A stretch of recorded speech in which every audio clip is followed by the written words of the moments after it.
They'll be calling me, calling me. They'll be calling me.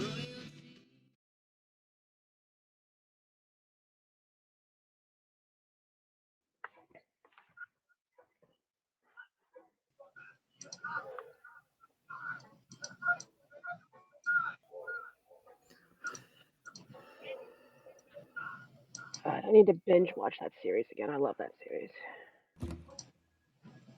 Testing, testing. 1, 2, 3. You sound good here. Loud and clear. Everything's reverbing back through and multiple. I'm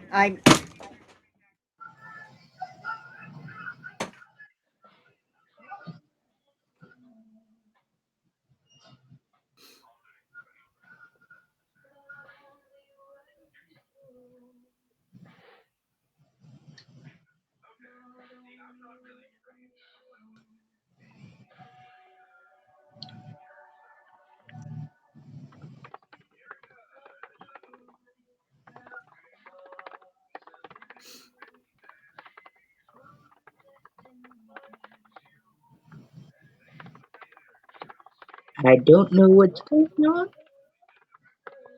I think it might be because Julie doesn't have headphones in. Because wasn't that what was causing the reverb last time? Was with me not having the headphones? Switched over to the phone and we haven't had that issue. I don't know then. I mean, I can put the headphones on and connect them. It's just we haven't had that issue since I switched over to the phone.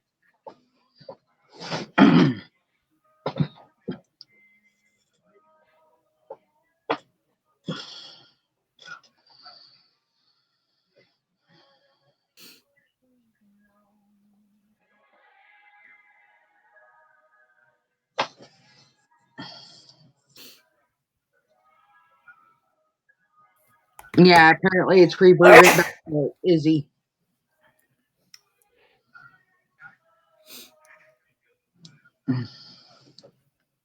Kitty.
okay.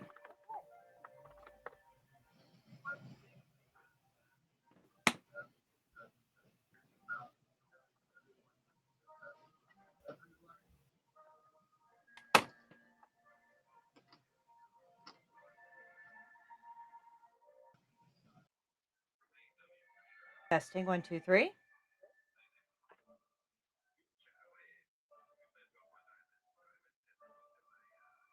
Okay. Testing 1, 2, 3.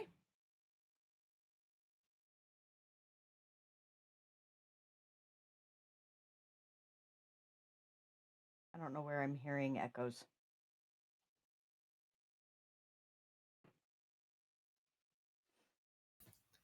Is it because you have the two programs, your login and then the Hold My Pen?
We've always heard you okay.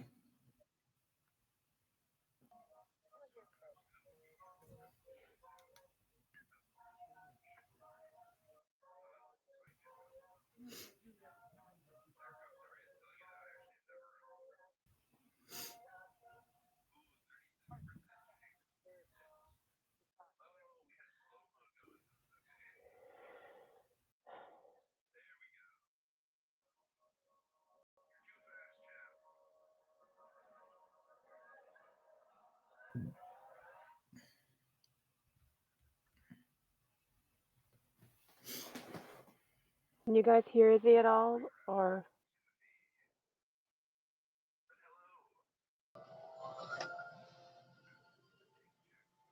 Trish says she can't hear Izzy, but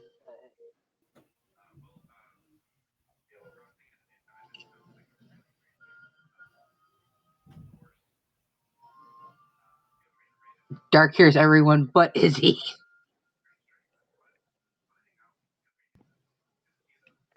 that tracks. Well, Izzy's currently muted right this second, so yeah, no, oh yeah, that's right.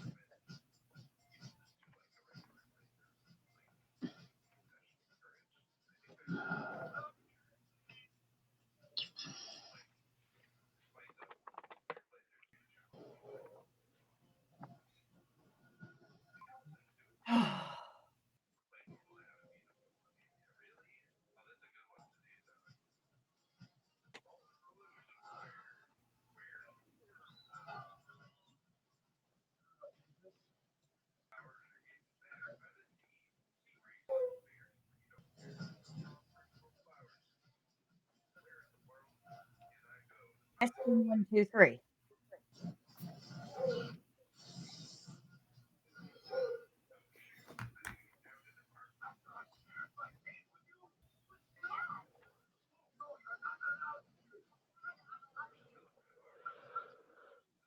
Oh, oh, Trisha heard you.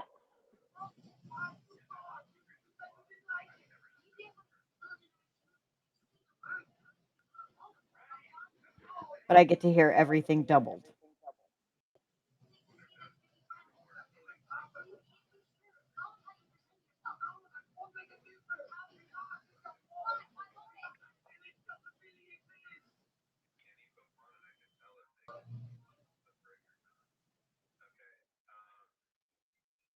Okay, so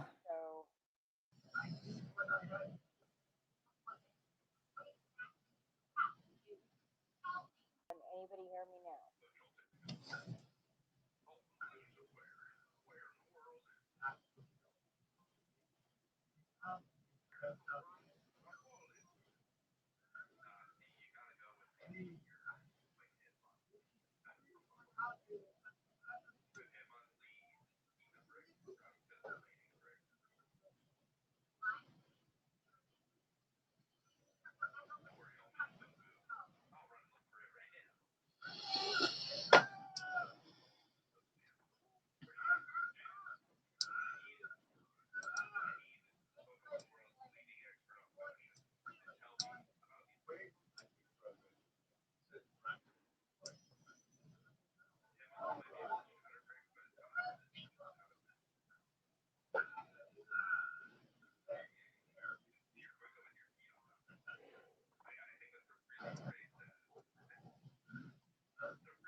Okay, Izzy's just disappeared.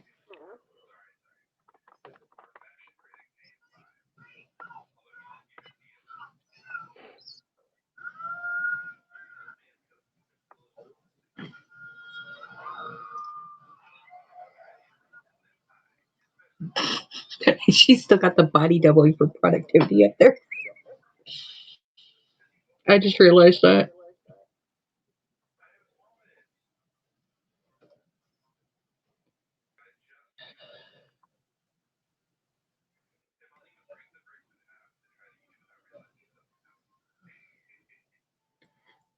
Where? It's getting handled. I don't know what's going on. Where's the body doubling thing you're talking about?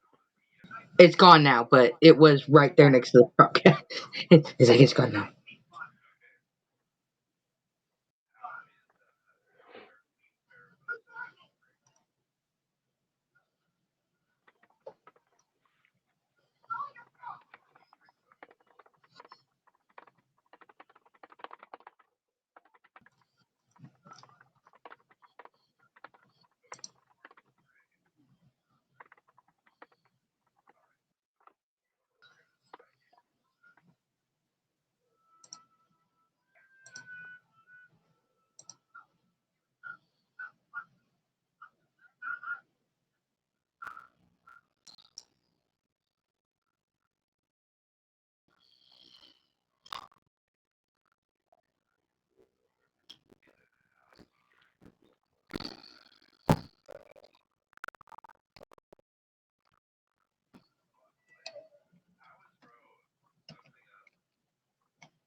One shoe, two shoe.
I forgot.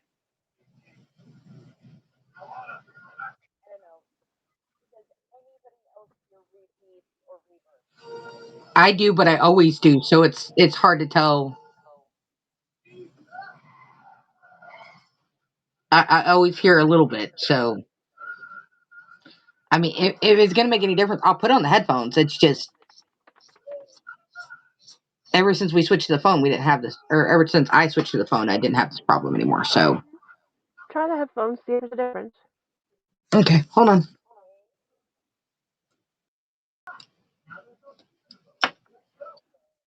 Did it fix itself?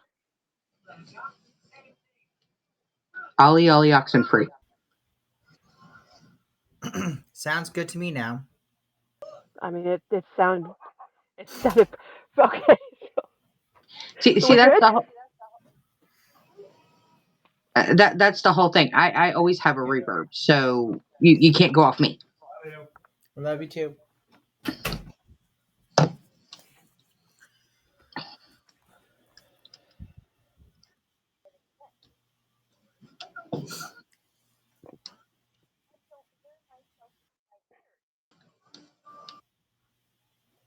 But do you hear Okay. yourself think? Can the chat hear? Can the chat hear Izzy? That's the question.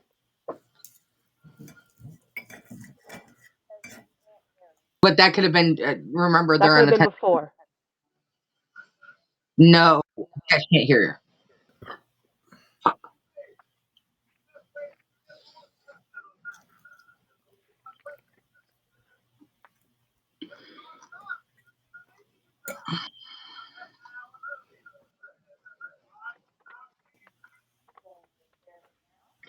Oh god, that massive reverb.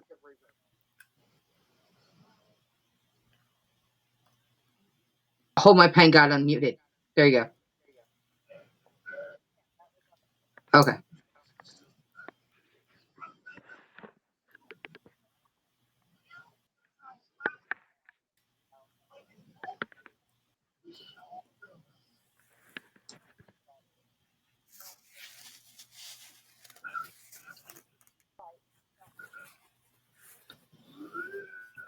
We got nope across the board.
Testing.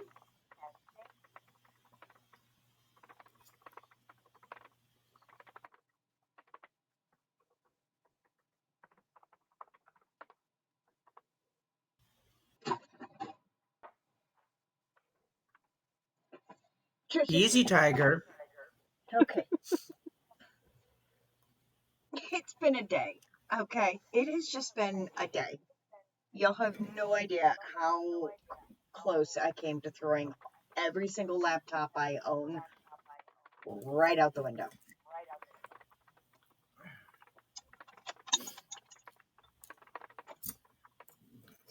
All right. Welcome to the Hold My Pen Promptcast.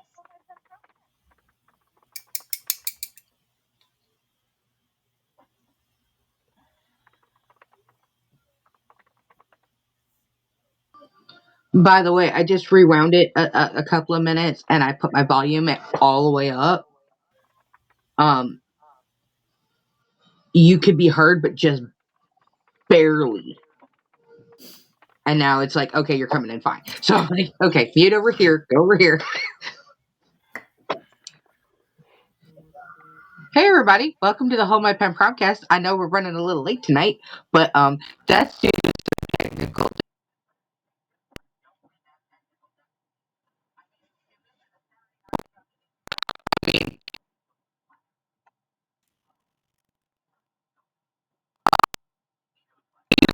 I am your host, Julie DeFisher, author of Destined for More, the Four Queens, Four Kings series. This lovely little gem right here, Crossroads. Please run out to Amazon, buy it now. Don't make me feel bad. Plus it's my birthday week. Please do it. Um, my lovely co-host, Izzy Kraus, the woman, the myth, the legend, the one that controls all of our right now. Um, our our writer, our ride or die, our cheerleader. There's so many good things to say about Izzy. Right now, we're just gonna let her breathe over there for a minute while I introduce the entire panel. Right below me, you have Ciara McCormick, author of the Dolan Syndicate series and the newly released Luck of the Mobster. I can't say enough good things about that flippin' book. I just can't. Honestly, the fact that there for a minute, I'm like, is he really that oblivious, or is it just like he's a little nonchalant, just go with the flow kind of attitude? You got to read it to understand what the hell I'm saying, so go out and buy it. Uh, then over in the other corner down there, we have P.A. Power, author of the Chimera Wolf series, the Decoding Shady Pines. I was waiting for you to pick up Decoding Shady Pines before I said it. And then the newly released Kingdom of Shadows, the dark retelling of Peter Pan. Also, more to come from him.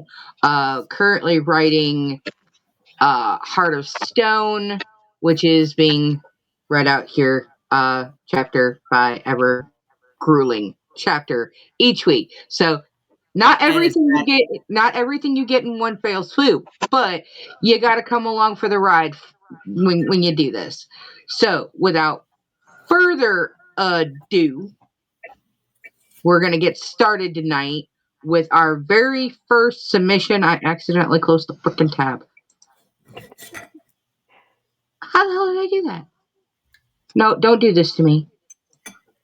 Thank you. Cash Butler.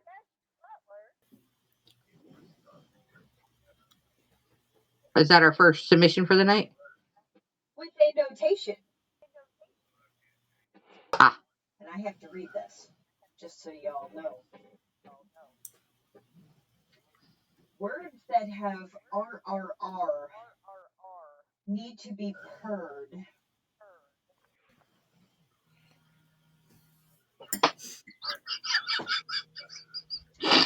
And I know you can do it, Miss Kitty. She didn't. She did. Lord have mercy. Anywho. Anywho's the bounty. Who's the prey?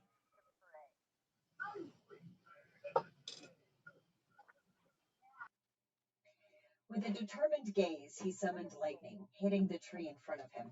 It burst into flames, the dry, aged wood of the dead plant popping and crackling as the fire consumed it. The light from the fire lit the area, casting its glow on his target. Her eyes were refracting the light, her right ear twitching in irritation. She sneered, baring her enlarged incisors at him as she began to approach, steering clear of the roaring fire. So, I suppose you want to ask me how I escaped, she purred, as she came closer to him, the short, tawny fur that covered her body looking more orange than brownish yellow. He had tracked her to the ruins of a city called Fort Waste. By those in the area, a rundown place that had been abandoned long ago. It would be nice to know. I'm going to have to take you back into custody. He looked at her as her yellow eyes stopped glowing with each step closer. She was a born hunter, a perfect balance of human and lion DNA, and at some point during the hunt, she had decided he was her prey, trying to turn the tables on the bounty hunter. Oh, how deliciously naughty of you to bring the cuffs with you. Meow. She was almost to him as she reached her arms out, presenting him her wrists. She was toying with him, the scraps of fabric she called clothing barely covering her chest and nether regions, a belt around her waist holding everything in its place. Nice try. Seduction didn't work on me last time. It won't work on me this time. His steel resolve backed with the programming from the implants in his brain. Oh, meow, you say, mage. But I know better. I can smell the pheromones you're producing. I'm finding them irresistible. She was close enough to touch him if she chose, still holding her arms out toward him, teasing him to try and put the magna cuffs on her wrists. Well, she wasn't entirely wrong, but he wasn't going to cave to the distraction. The obedience chips the warlord had installed in his implant overrode what his base leisure wanted, making it impossible to respond to her attempts.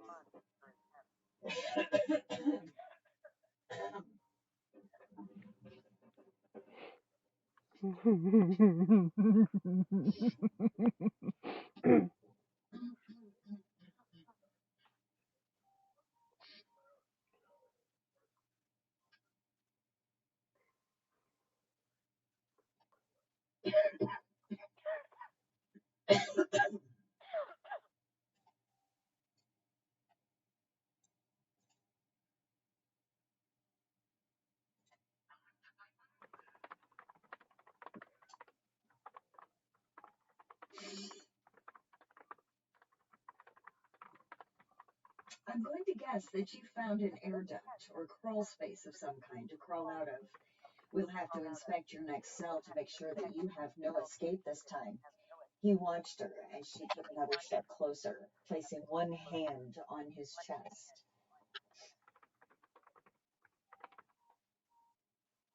and the other on the bare skin of his arm. He wants you back in his possession. He looked down at her hand on his chest.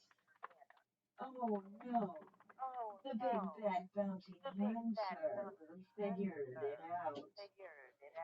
You are so much smarter than your programming allows you to be. It comes through much more than it is supposed to. I could remove.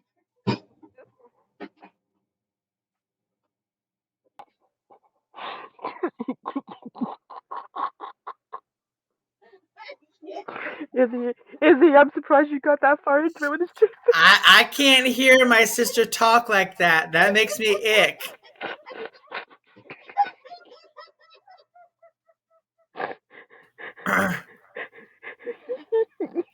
That's just like I don't give you any of my spicy scenes. I can't have you say those. It's like, no. My stomach hurts. Oh my god.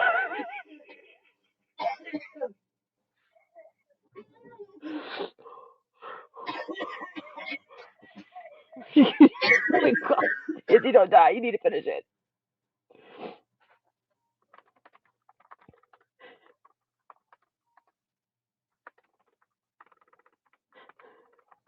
Julie, pull yourself together.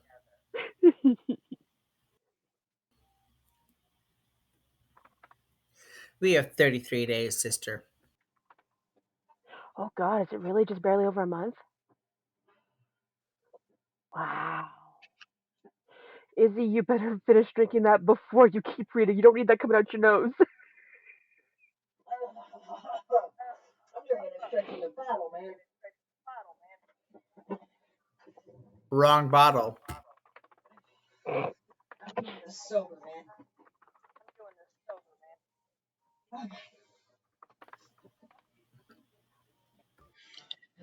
Okay, I think I can breathe now. We're good. You sure about that? No. Okay.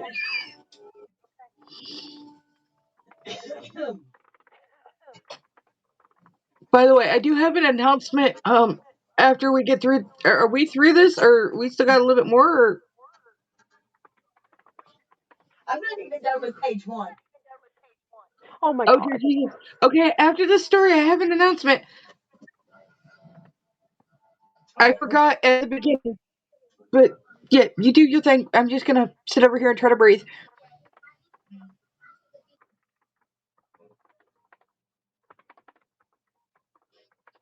I could remove that chip from your implant and we could be partners. You know, he could go rot in hell and the world would be better for it.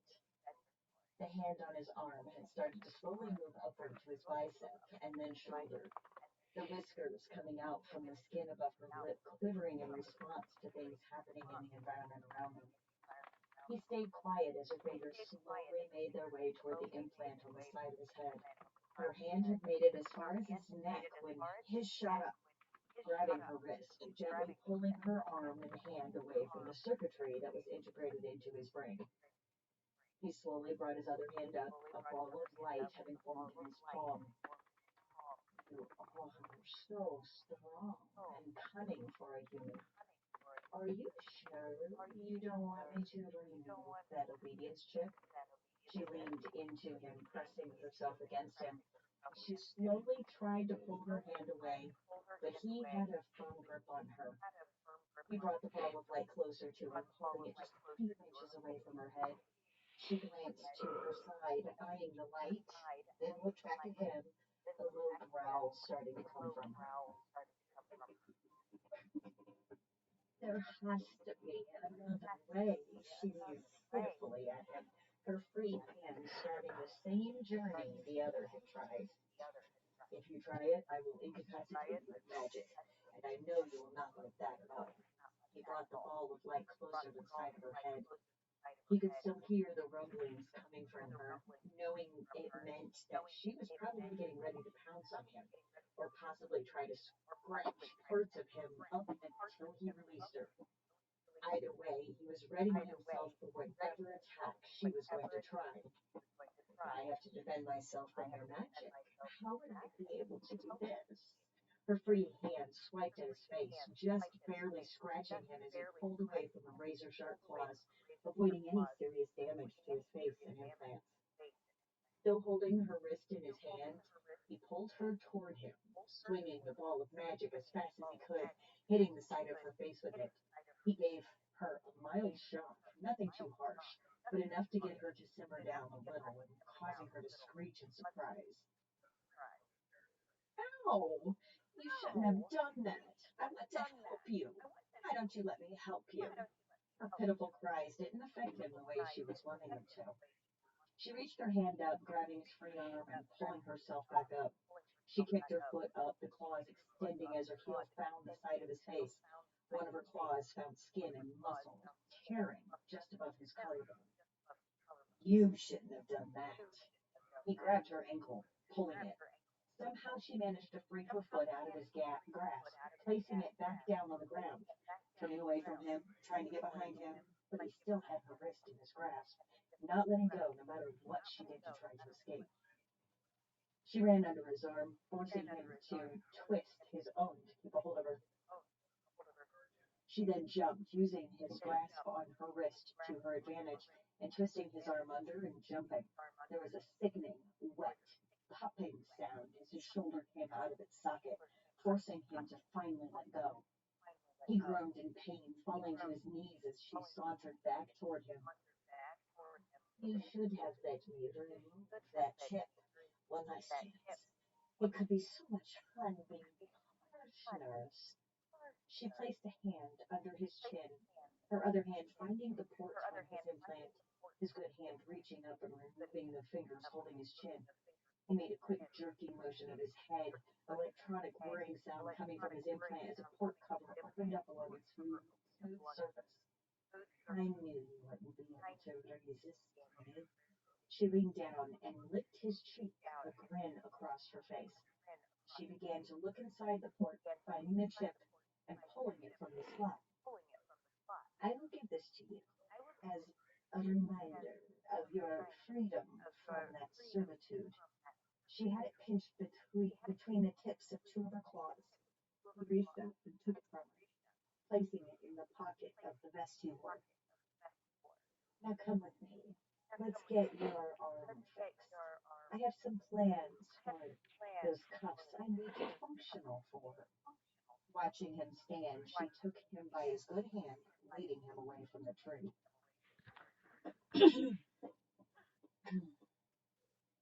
The Warden Lord walked into his office. Looking down on the desk, there was a small package addressed to him, sitting out on the middle of the surface. He sat down, picking the mystery gift up and examining it. It fit in the palm of his hand, and he assumed that it had passed all the checkpoints for explosives or any other type of weapon that he could be assassinated with. He pulled on the blue ribbon, removing it, and then opened the box. Inside there was a note. It read, I quit, the mage. It was signed by his bounty hunter. He tossed the box on the surface in his anger, hitting the desktop with his closed fist. The chip jumped from the box and landed on the wood grain. Now he had to place a founding in one of his favorites for going rogue and breaking contract. He would pay for the betrayal.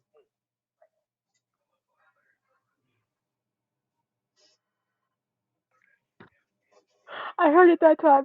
I heard it. I heard the dun dun dun. I heard it.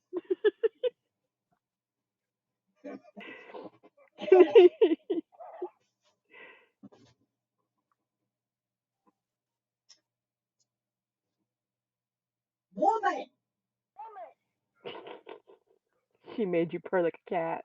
And I can't do it like I could before, so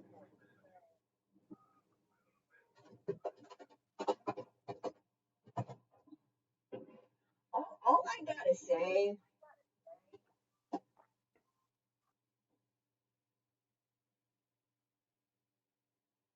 Yes. riffs. I'm supposed to know what that means. Palladium presents riffs. So way back in the day, Kesh and I did not get into D&D heavy. When we were hanging out with all our gamer friends, we all played a game called Palladium Fantasy, and it was very Gotcha. D&D-esque, but it also Yeah. had a system for future tech, and it was literally designed to be played in your hometown. So like you Nice. got a bunch of 5, 6, 7 people pulled together. You start talking about Calhoun Street, DuPont Road, and how much of it Yeah. has been destroyed in the Rift War because the ley lines opened up and all these creatures, they're portals to other worlds and realms and literally our city, Fort Wayne, is listed in the books as Fort Waste. That's cool.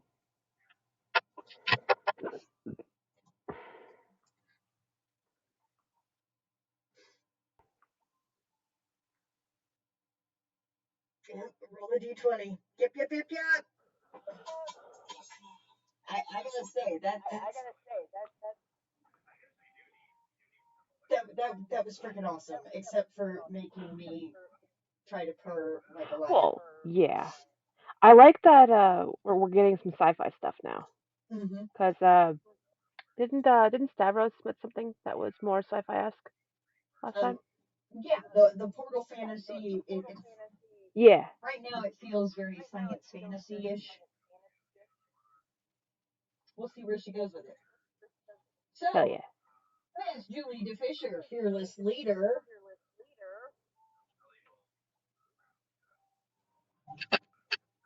Okay, yeah, a quick thing before we continue. Yes. For those that will be going to Pack in the Readers, also June 13th through 15th in Green Bay, Wisconsin, the bar that is attached to our hotel is actually doing custom drinks based on our books.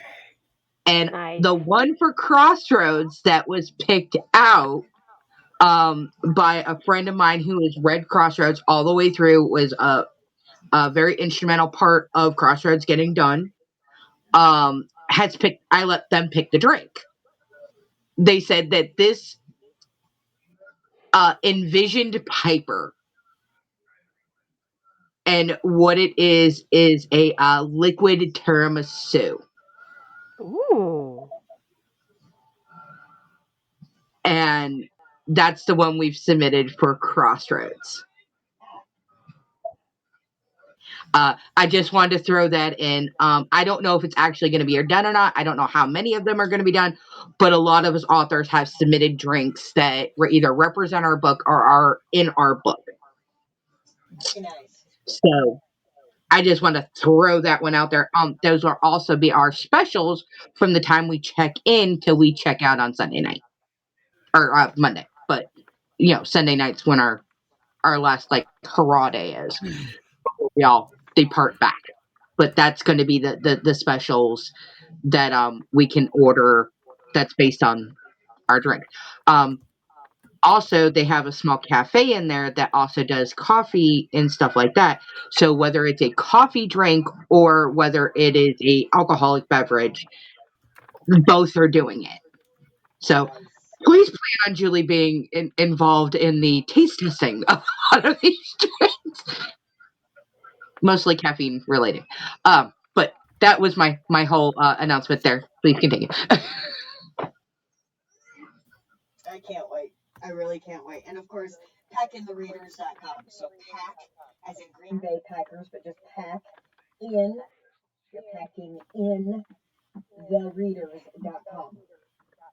So share it with your friends. They've still got some tickets. And after the fiasco of last weekend, there's some discounts happening for those who had issues with the event last week on the East Coast. That's all we're going to say about that. All right. Next up is our lovely Trisha, who is feeding us something new.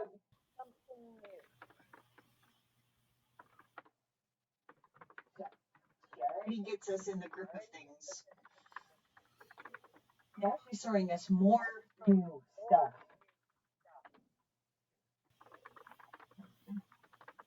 What do you mean you've lost the lottery ticket? He asked. Dave was more angry than I thought he would be. I looked down at my shoes and mumbled, I didn't mean to lose it. I had it in my pocket. When I got home, I realized I had a hole in it. Why are you still standing here? Go look for it, he growled. I looked up at him. As soon as I knew it was gone, I did go to look for it. And I gulped before answering. I couldn't find it. I was crying. I tried to find it. Honest, I did. I didn't mean to lose it. Why did you take it out of the house in the first place? Dave tried to sound calmer. I wanted to show my friends how cool it was with the colors and random numbers, I whined. Dave sighed while pinching the bridge of his nose. He always looked like Dad when he did that. I think it would be best if you went to your room until I got dinner done, he said, turning back to the stove. All right, I said, walking to my room. As soon as the door shut behind, I pulled my coat off and dropped it to the floor. I flopped on my bed, staring at the ceiling. Dave had gotten grumpier after he got custody of me when Mom and Dad died in a car accident. That happened when I was 12, and Dave took over about 3 years ago. I know it is hard for him to be taking care of a 15-year-old girl while he is still in his early 20s. Why did you have to go out at night? I said to the ceiling. If you were still here, I would not be a burden to Dave. You're not a burden, Dave said, making a jump. When did you come in? I asked. Just When you said you are a burden on me, he came and sat on my bed. I never have thought of you as a burden. But if Mom and Dad were still here, you wouldn't have to take care of me. I don't have to take care of you. I want to take care of you, he said. I know I'm not as good at this as Mom and Dad were, but I hope I'm doing decent. I smiled. You were doing pretty good. I'm glad you think so. Dave gave a small smile. Let's go eat before dinner gets cold. I nodded and we headed to the kitchen. When we got there, I saw Dave had made spaghetti. I know it's not the same as when Mom made it, he said. I hugged him before sitting at the table and started eating. We ate in silence for a while. He was right. It wasn't like Mom's, but it was still good. I'm really sorry I lost the lottery ticket, I said quietly. Dave sighed. It's okay. It was stupid that I bought it. I would never have won. You could have, I said. He shook his head. I am not that lucky. After dinner, I helped clean up the dinner mess. I was drying the last dish when there was a knock on the front door. I looked at Dave. You finish up and I will answer the door. I nodded, putting the dish away and followed him to the door. I stayed back a bit while Dave opened it. I could hear talking, not what was being said. Then Dave said, "Thank you," and shut the door. Who was it? I asked. It was one of your friends. He found the lottery ticket and his mom made him give it back, he answered. Oh, wow. Is the ticket okay? It's a little wrinkled, but looks fine. He looked up at me, surprised still. When is the drawing? I asked. Tonight, after you are asleep. But I want to see if it's a winner, I whined. It's a school night. Oh, fine, I groaned. But you have to promise to wake me up if you win. I promise, he chuckled. Go get ready for bed. I will be up to say goodnight in a bit. All right, I huffed, going to take a shower before going to bed.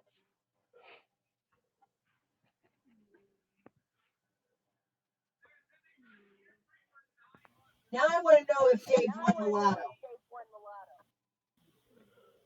He absolutely did. We're putting that out into the universe. Yeah, definitely something new from Trisha.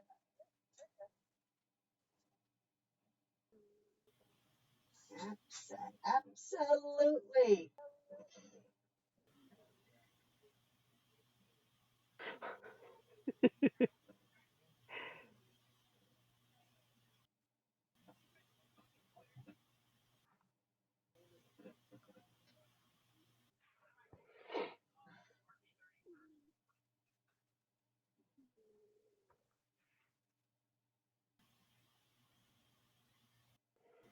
That bit about feeling guilty over having to be taken care of, that stuck a little closer to home than I like. You put a lot more into it, Trisha, as far as it's not just all conversation. You had them doing things. A lot of the times you have your submissions are a lot of dialogue, getting more into the character driven. And I could actually see Kid's sister like helping do the dishes and them eating and I love it when you give descriptions.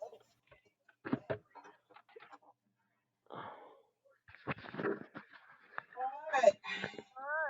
So of course, as we know, this week's prompt was, "What do you mean that you lost the lottery ticket?" as dialogue. And for those that are interested, I did not win the lotto when I won the bought the lottery ticket this week, but it is what it is.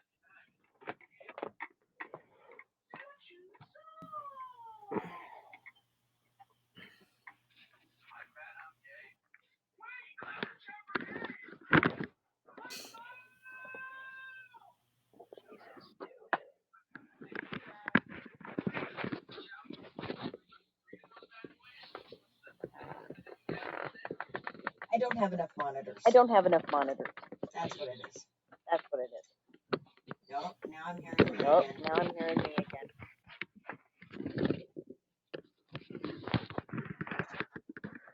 There we go. Test, Fucking test, test. headphones dying. Oh, good. I'm gone. I feel like I'm hearing it back through a device or something. And that's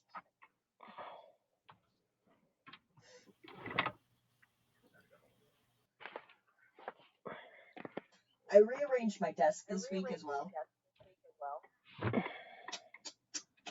I should have just left everything alone.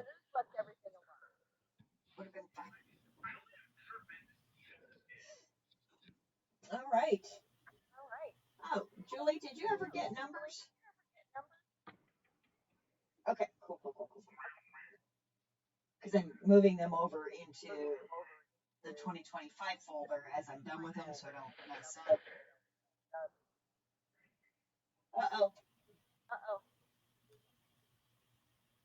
Next up. Yes, I did get numbers. I had or I had seen what Dahlia had wrote, so I literally went into chat and went like, Dahlia, what was your final count?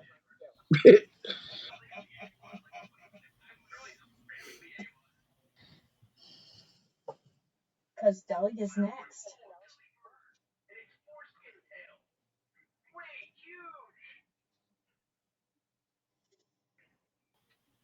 Dahlia Mac with our lottery ticket. What do you mean you've lost the lottery ticket? It was our only chance of escaping this hell, Jeff yelled. Fuck off. If you weren't so incompetent, we wouldn't have lost the last game, Reed snapped. You have 5 minutes to insert your lottery tickets, the distorted voice said over the speaker. There has to be another way to move on to the next level without it, Jeff said. 5 minutes to insert your lotto, the person over the speaker said. The two men looked around searching for it. The room slowly closed in. Everything inside moved in as the room became smaller. Seeing the ticket floating off a spike and landing on the pad, the spikes went up and down, picking the lotto up once more before slipping off it. The cycle repeated as the timer on the wall ticked down. Go get it, Reed said, pushing it through the multiple large needles swinging back and forth. The yellow liquid dripped from the ends onto the floor, causing it to melt the floor a little each time. Making it to the spikes, Jeff climbed the ladder, waiting for the perfect time to reach. Unable to grab it the first time, we waited again, trying to reach multiple, but with no success. Get on the fucking platform and grab it, then jump off. Are you stupid or something? Something doesn't work right the first time. Maybe try something else. Time was ticking and the walls were closing in, Reed screamed. Frustrated, he paced towards the door unconsciously, backing into the locked door. Jeff stood on the platform and grabbed the ticket. He jumped off the slab just as the spikes increased in speed. A loud snap echoed in the small room. Looking down, Jeff's right ankle was broken, running as best as he could. Piercing pain shot through his leg with every step. Making it to the swinging needles as the spike trap lifted into the roof and the timer began counting down for the last minute. Hurry the fuck up, Reed demanded, motioning for Jeff to get through. The wall was only inches from the door now. In a minute, it would soon block the door. Jeff ran, making it past one after another. On the last one, the needle pierced his side, injecting the yellow liquid into him. Sliding off the needle as it moved backwards, the ticket gripped in his hand. He fell into a large yellow puddle. Reed ran towards him, avoiding the yellow fluid. The speaker crackled as the timer struck 0. All lottery tickets are now processed. You may move on to the next challenge in 10 hours. Failures to make it to the next location will lead to elimination. Reed pulled away the tip of his fingers as the last part of the lotto ticket floated away from his hand and melted. Reed watched as Jeff's body melted, the flesh sliding off until he was unrecognizable. the organs and bones barely there as the floor slowly disappeared. It wasn't supposed to be this way. Welcome to the Mogwai Games. The games will begin in 48 hours. As you wait, enjoy yourselves with our all-inclusive buffet, entertaining, and everything you could possibly need to be comfortable, the voice over the speaker said. Do you think the buffet has French toast?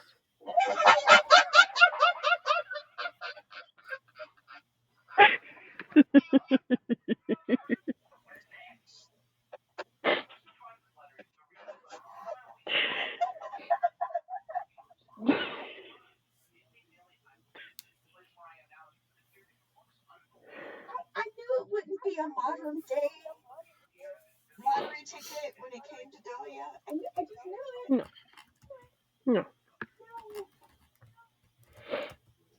wasn't expecting molten yellow liquid synthetic body fat and organic material.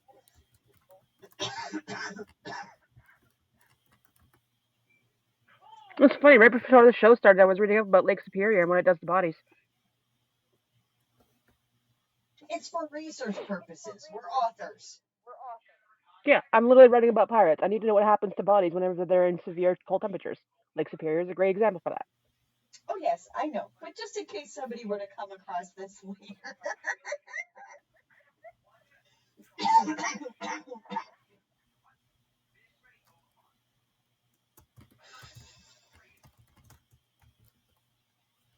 Dahlia's not in here right now, I don't think. No. Oh, wait, no. No, I think she. Worldwide, 99,000. Is that Dahlia? Yeah, Yeah, okay, yeah, Dahlia's in here.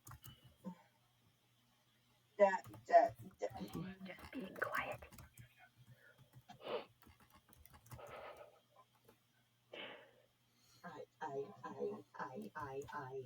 Ma'am,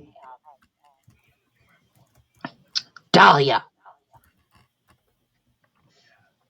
what the hell? I mean, melting body's pretty par for the course when it comes to Dahlia. Yes, but taking Squid Games and I also want to say I can tell that all of the prompts have really helped with Dahlia's writing because just on a technical base, that scene was described very well. That was really well done. Mm-hmm. And that's the whole point of it, is to just keep us writing and getting better and better. Hmm.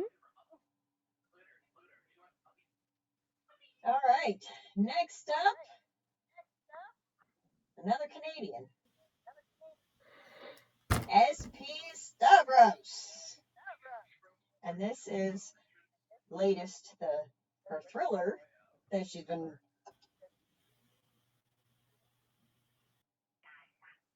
toying with. It's called The Last Stop.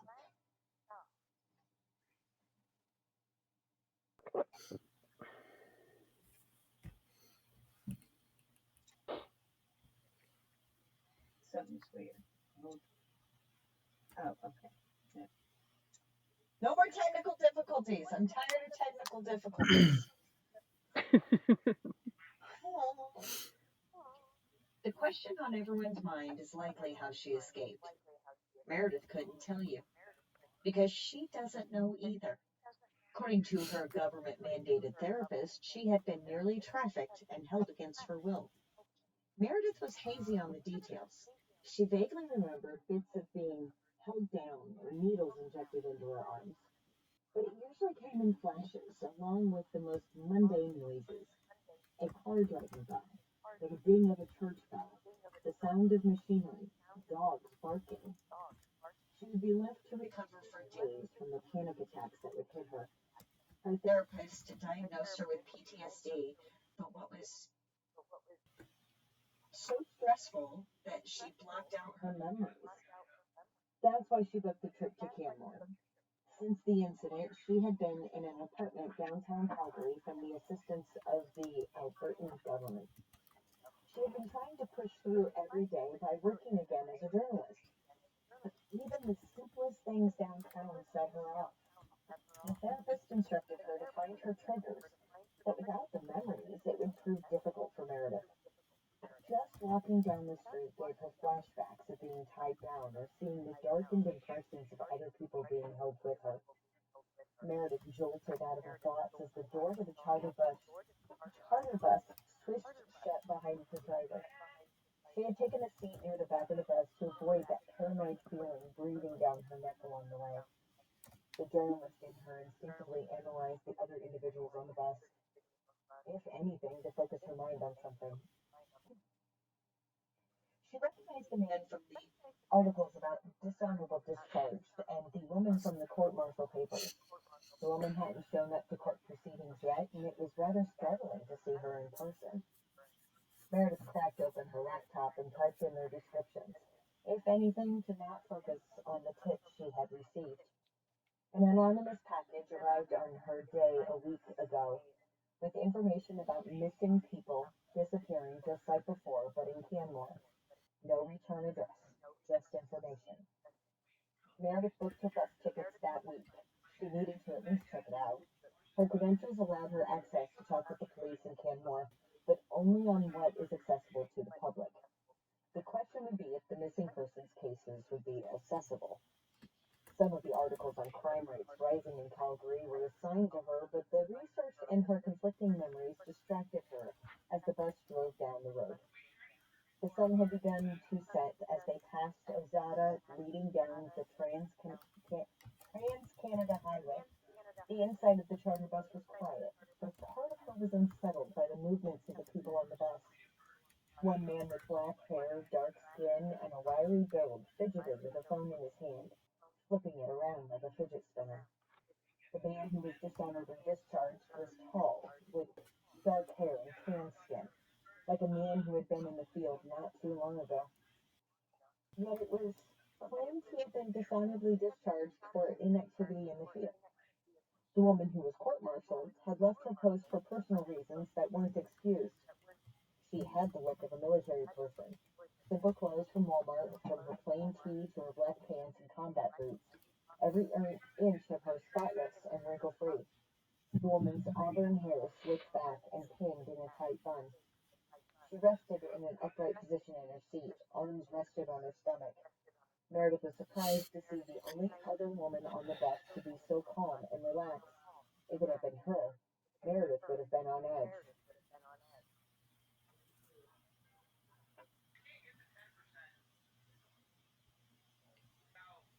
Now I'm on edge.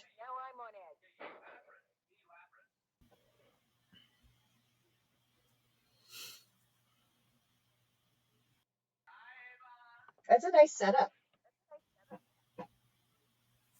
Looking from the eyes of one character who's already unreliable because she can't trust her own memories, doesn't know her memories, and and her perceptions of other people. And as Yep. the opening, that's a very effective start.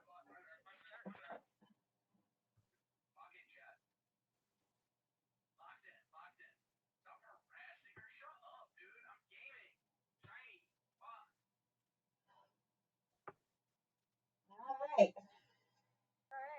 we're just booking right along. We're kind of sedate because we don't want to set up Izzy. Is that what this is? Yeah.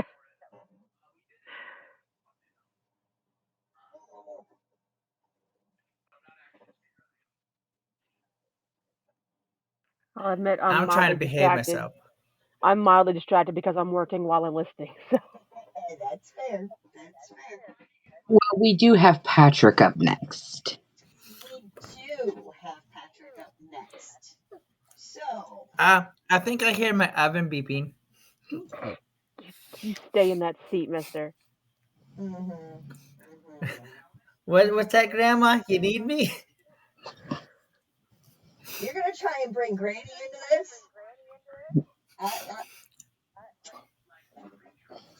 What's that, Zach? David, you're calling me for book two? Mhm.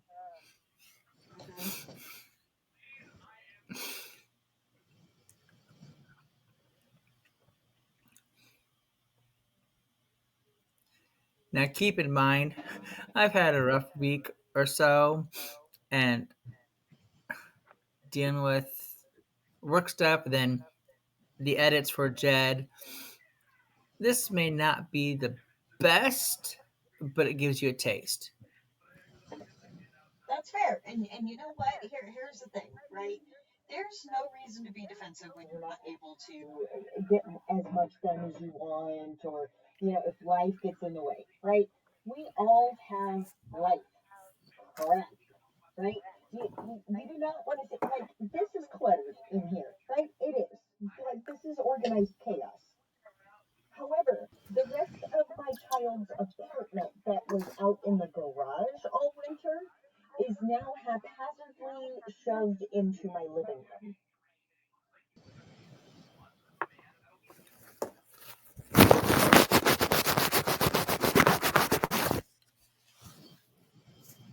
Ow. I'm wondering if the camera got, the benefit of a reach around. Damn. Sorry, I had blocked it and I had oily skin and I could see a fingerprint. It's like, no, ick. But we heard the brushing of the fabric and other, yeah, anyway. So we all have shit. The whole point is to sit down at least 5-10 minutes in a week and tune everything else out and give yourself over to the creativity, even if it's 5 to 10 minutes, right? To keep those juices flowing, because as we know, an object in motion stays in motion. An object that becomes dormant doesn't move. It needs some external force to keep moving it. So, What I had to stop myself when I was doing this because I could have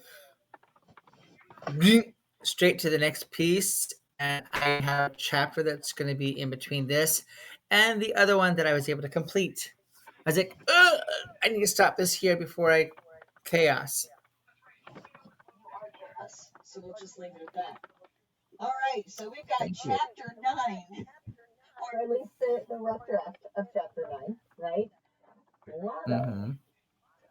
Amanda sat in the kitchen, cradling a mug of American style coffee.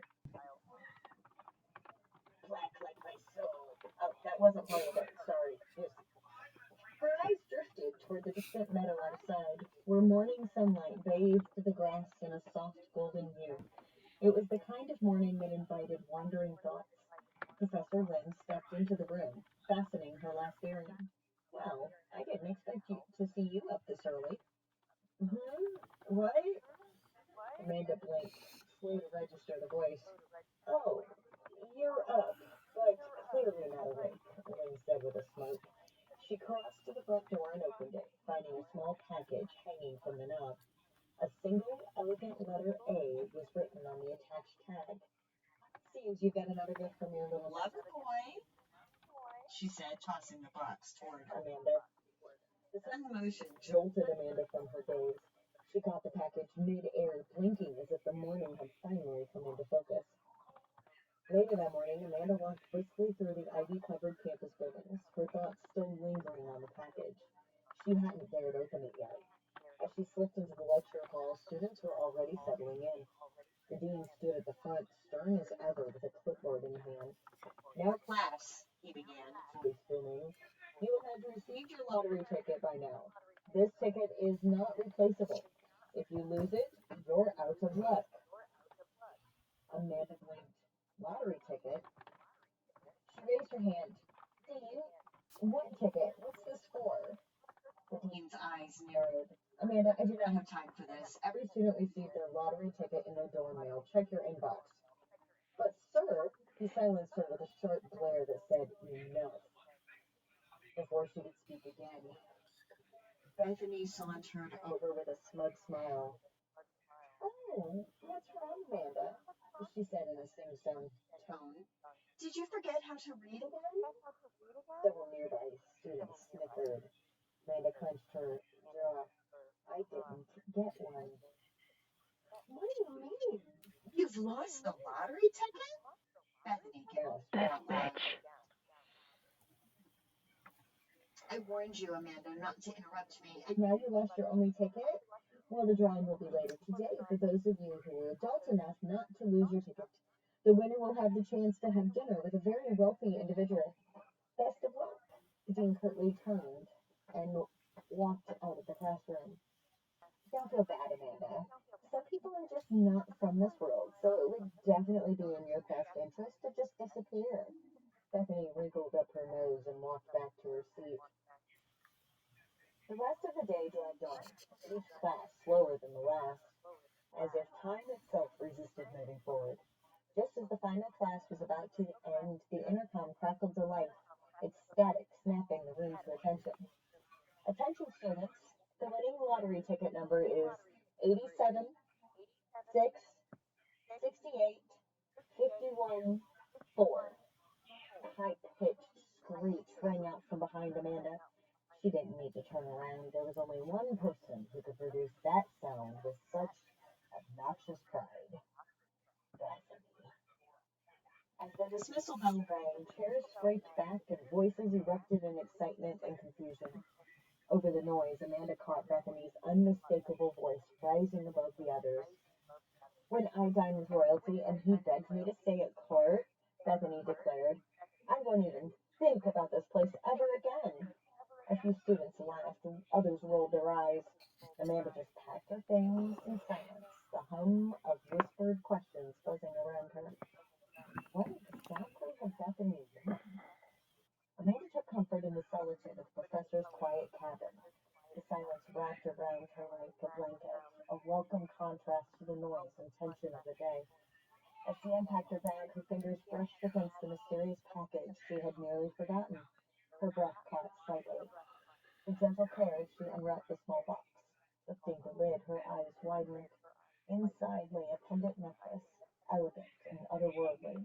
The chain was delicate silver, and the stone at its center shimmered faintly, catching the firelight with an unnatural glow. It pulsed like it was breathing.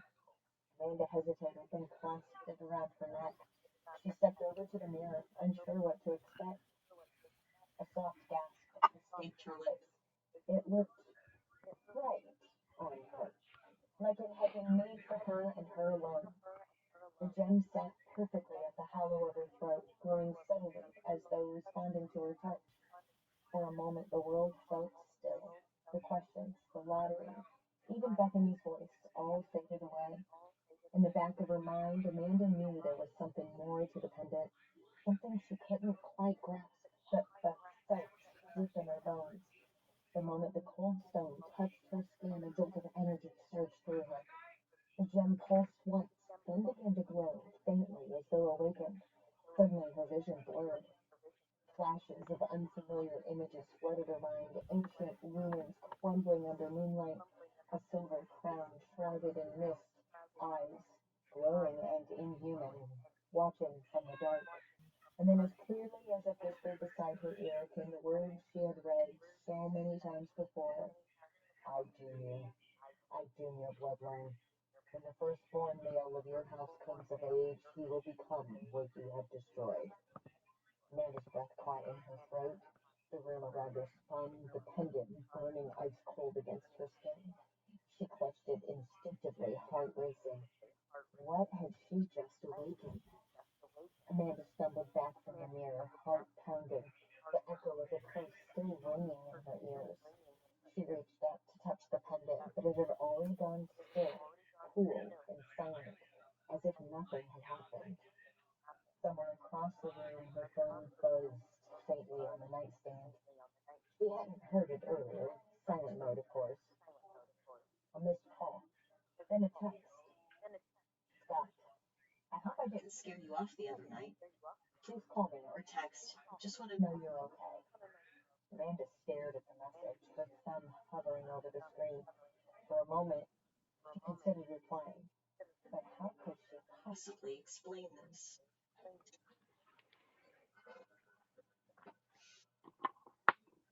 Explain what? I guess we're just going to have to wait and find out.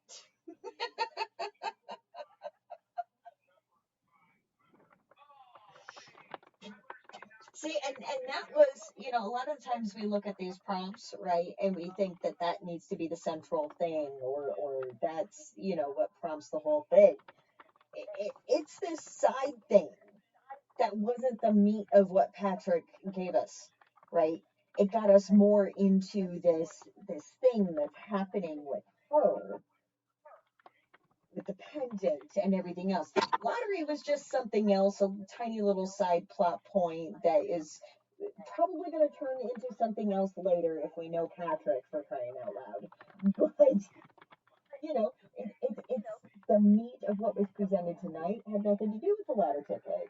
That was just something leading up to. That was word count.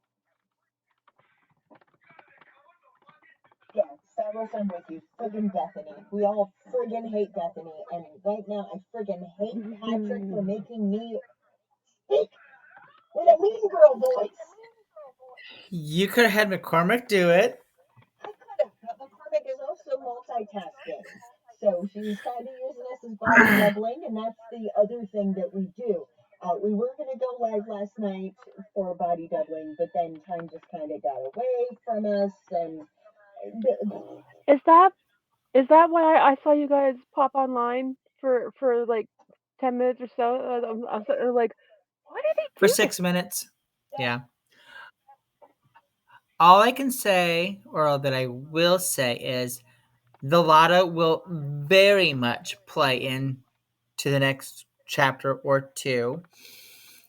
And that pendant is a big deal. I know that pendant is a big deal. I can just feel it through the story. Especially if you remember or you were here for when you did the prologue Mhm. and that curse was uttered. Yes, it was very, very lovely. All right, but at this time, I do believe I need to tear Ms. McCormick away from because mine's next. 1 second. And yes, for the record, it's 4,359 words. Stavros.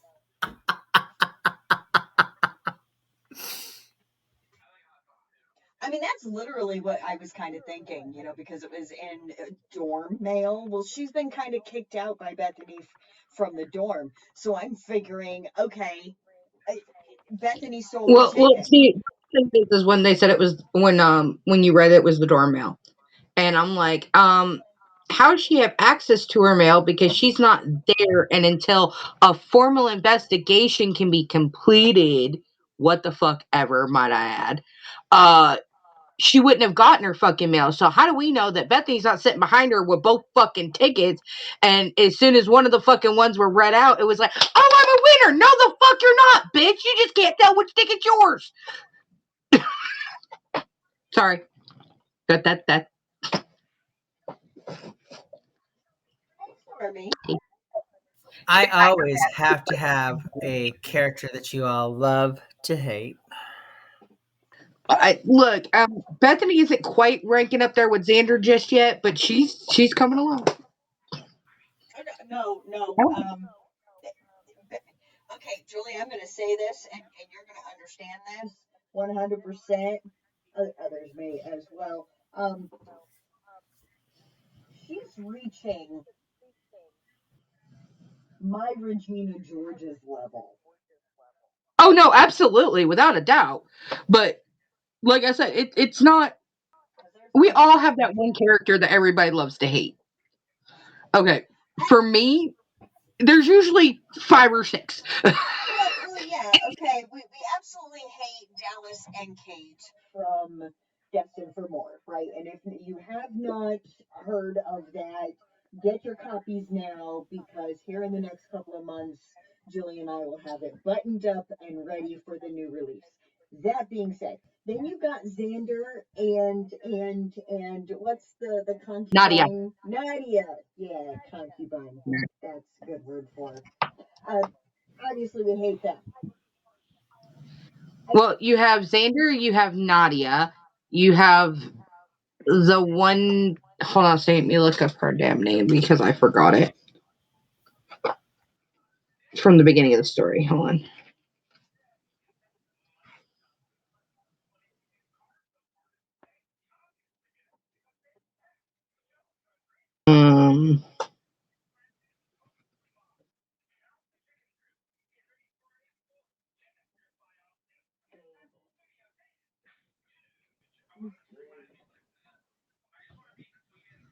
Roxy. Yeah, but she's kind of like a side character. Like, Yeah, but she does cause a little bit of havoc before, Piper's got to handle business. Uh, she does do that. yes, So you have, Aunt Betsy. Aunt freaking Betsy. yeah. Oh, okay, so fine. Yeah, okay, we've identified characters and everybody's, whatever. Um, I I don't think have I written one. I I don't can't think I've written one that's pissed people off. I can't think of a character that Sean or I have written where everybody is just so like, "Grr, I hate that character." Oh, Deck doesn't give me fuzzy feelings, but I can understand her. She's more of the pissed off comic relief. The French Canadian ex. Yeah, fair. Yeah. I mean, I don't have warm fuzzy feelings toward her, but it's one of those things. You will. I Also in, I think it's Scarlet Chains. Um, Ksenia. the captain. Oh, Charlie Bane. I love Charlie Bane. Charlie Bone. No, Charlie Bone. Captain Charlie No, no, no, Bone. no, no, not the humanoid golden retriever. Okay. They click for Oh, the slaver ship captain. yeah, Oh, yeah, but yeah. he's there for less than 5 minutes. Yeah, but still, he's not a warm fuzzy character. He just doesn't have any lines. He really doesn't. He really doesn't. if we're He's just counting 86 to now.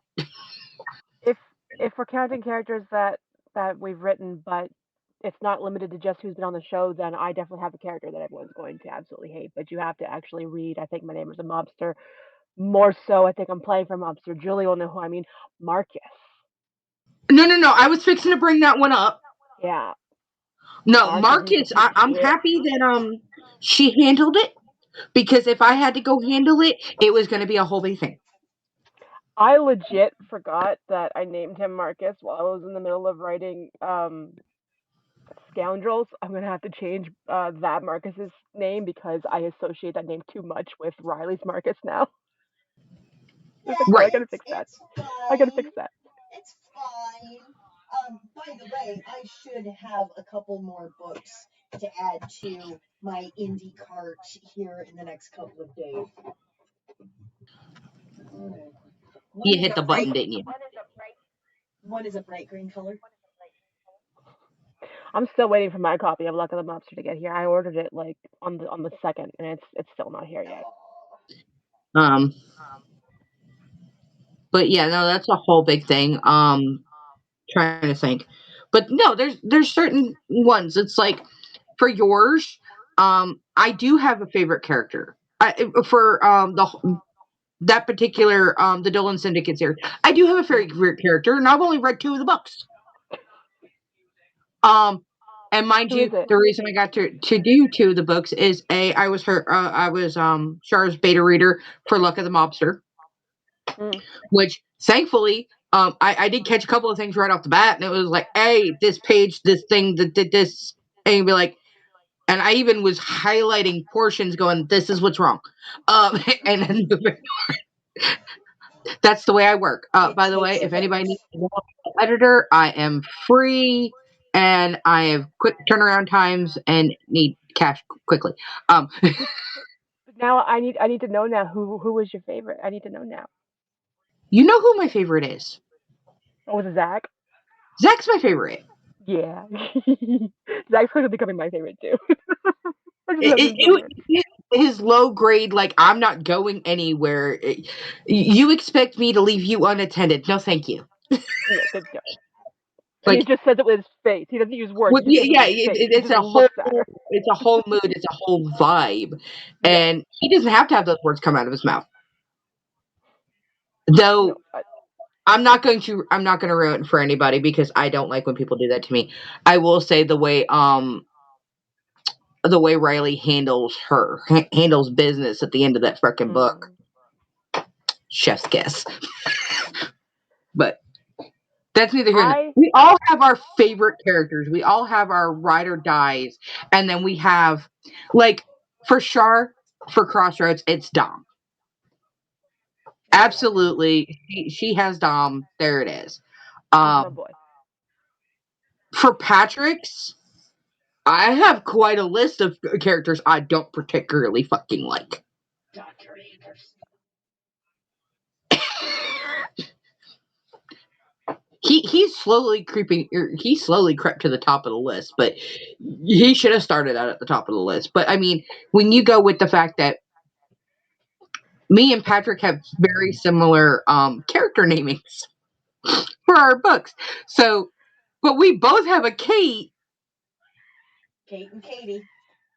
Kate and Katie, Yes. that Well, is very much like no, they need to all be hung up.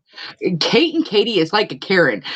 You might as well just hang them up by their toes and beat them like pinatas. it really is. So, speaking of Dr. Anderson, please do not hold it against my reading. Whenever you're ready, sure. Yeah. I have to go in 13 minutes, so we'll see how much of this I get through. Oh God, the first word is Anderson. Why did you do that? Now that's in my head. God damn it. I mean, technically the first word is October, October. but you know what I mean. Okay. October 17th, 2021, 7 p.m. Thistledown Estate, East Wing. Anderson, thank you for your diligence. Finn walked alone toward the guard, with Phillips and Crawford off to complete other tasks. Just doing my job, sir. A sudden pounding started on the other side of the door behind the guard, accompanied by muffled yells of, "You bastard, let me out! This is kidnapping!" Be that as it may, your shift ended several hours ago. Hit the rack. My roommate's asleep, so I'm trying to be really quiet. I'm sorry. Be that as it may, your shift ended several hours ago. Hit the rack. Yes, sir. Anderson? Yes, sir. Has she said anything odd through that door, other than accusing us of kidnapping? Anderson's boyish face split into a grin as he looked down at his employer. It's been colorful, sir. The kidnapping bit's new, though. Finn smirked. Thank you, Anderson. That will be all. How's your pay will be added this month? Thank you, sir. Anderson's grin grew wider. Bigger down payment on a ring. Thank you so much, sir. He tried not to wince as he ran his fingers through his shaggy hair. Another one bites the dust, he thought. He made a mental note to tell Crawford to look at a replacement and look at corporations who could use the 6'7".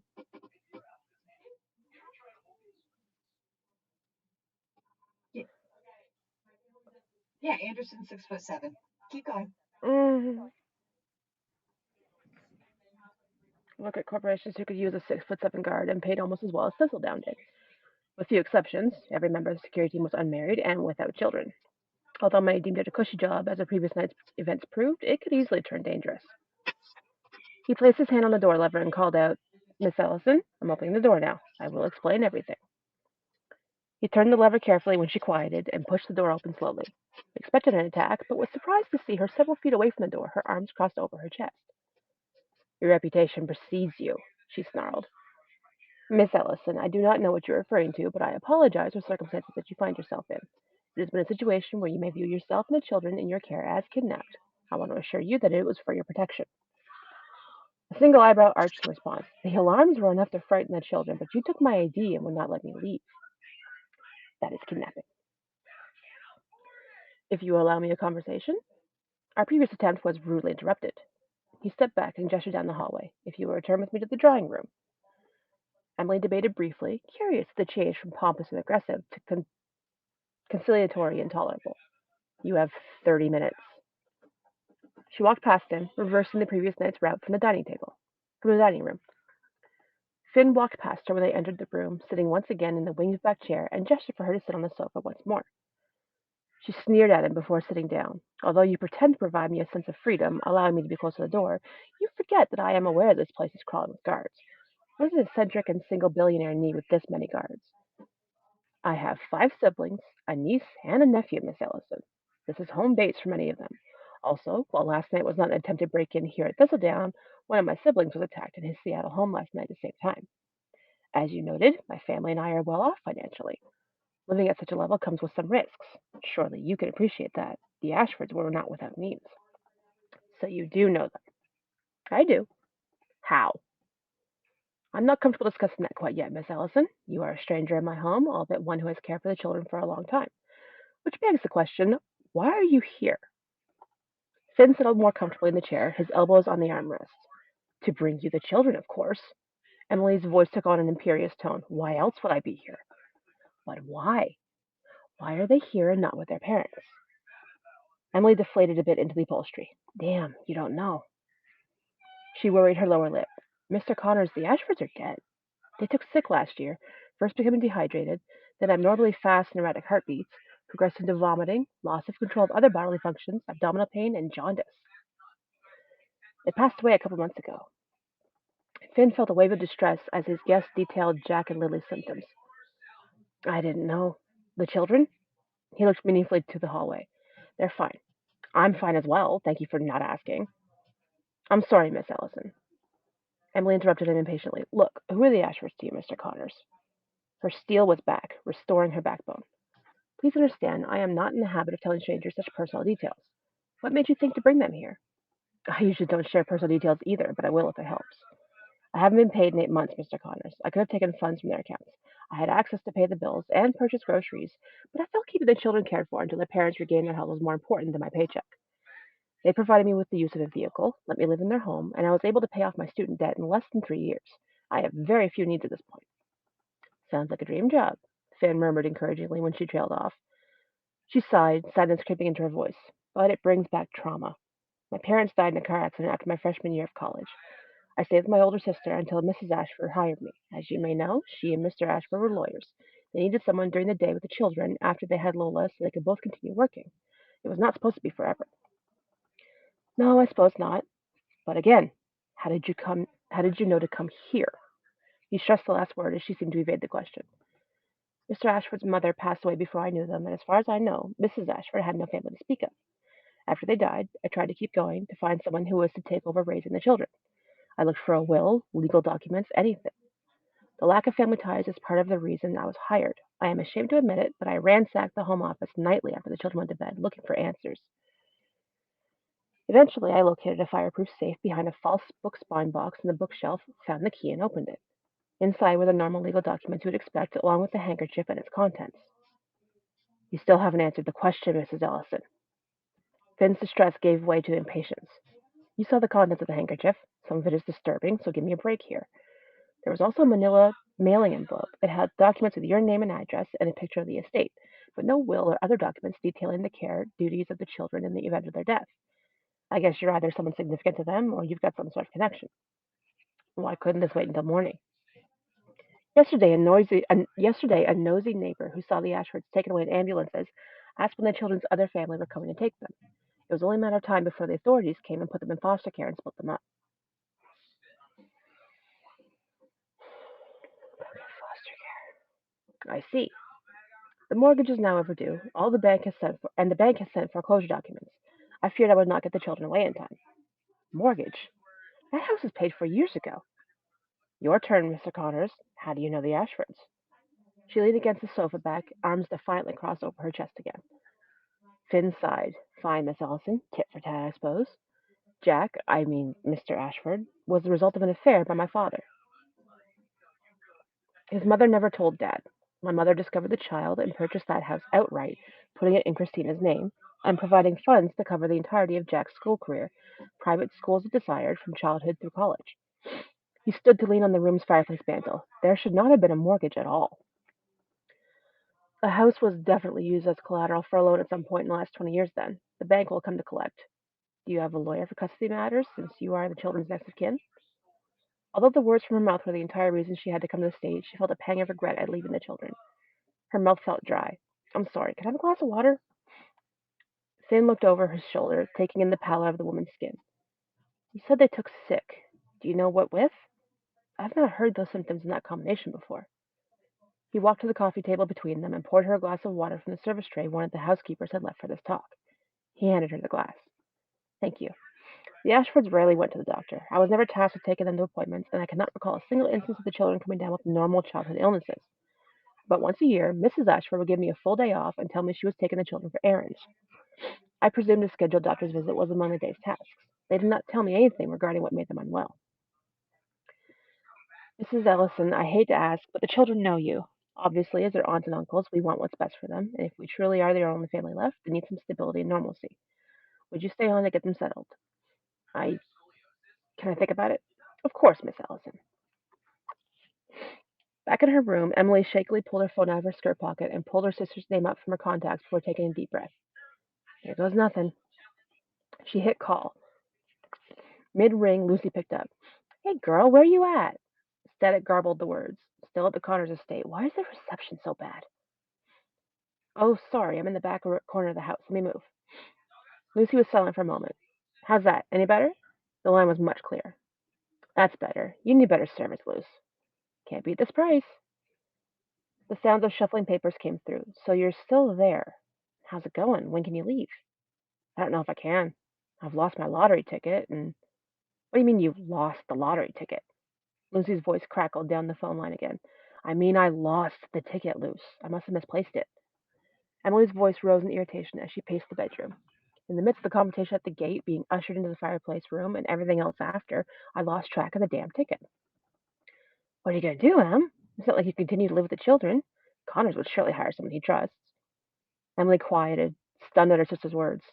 Um, oh, shit. I'm sorry. That's not what I meant at all, Lucy interrupted.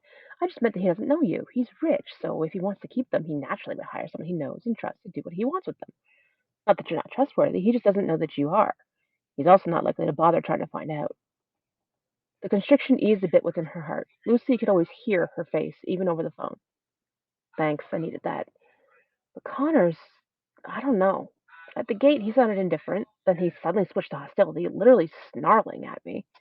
He walked away in a huff, and then we were escorted into the house, the children to the kitchen and dining room with a housekeeper, while he sits down in front of a roaring fire with me and switches to completely calm and congenial. She sat heavily on the luxury mattress's edge, nearly sinking into its softness. Then an alarm blared, and he rushed out like an action hero. I can't figure him out. So the alarm went off, and he went into action daddy mode? Lucy sounded shocked, but Em could hear her sister's face too, a stupid, devious grin likely on her stupid, devious face. Shut up, Lucy. He gave me emotional whiplash. With a place like this, he's apparently too rich for manners. I looked him up, Em, and I couldn't find anything online. There's nothing about what he does for a living, how he got his money, nothing. Zip, zilch, nada. Beyond that, he's head of some company whose public profile is just as woefully lacking in details, and said company owns the property. Are you sure you and the children are safe there? I think so. I mean, the housekeeper reminds me of Angela. Angela. She stood again and walked further into her suite, snapping her fingers to remember. What's her name again? The actress who voices Miss Potts? Angela Lansbury? Do you mean Angela Lansbury as Mrs. Potts, or Angela Lansbury in Murder She Wrote? There is a difference. There is a massive difference. Do you mean Angela Lansbury as Mrs. Potts, or Angela Lansbury in Murder She Wrote? Lucy asked, distracted. Does that even matter? She played characters who were motherly and absolute sweethearts, stern when necessary, kind and understanding when warranted. Anyway, the point is, Lavinia is a sweet woman and reminds me of Angela Lansbury. She's been nothing but kind and conciliatory to the children and me. She seems tickled pink to have children in the house at all.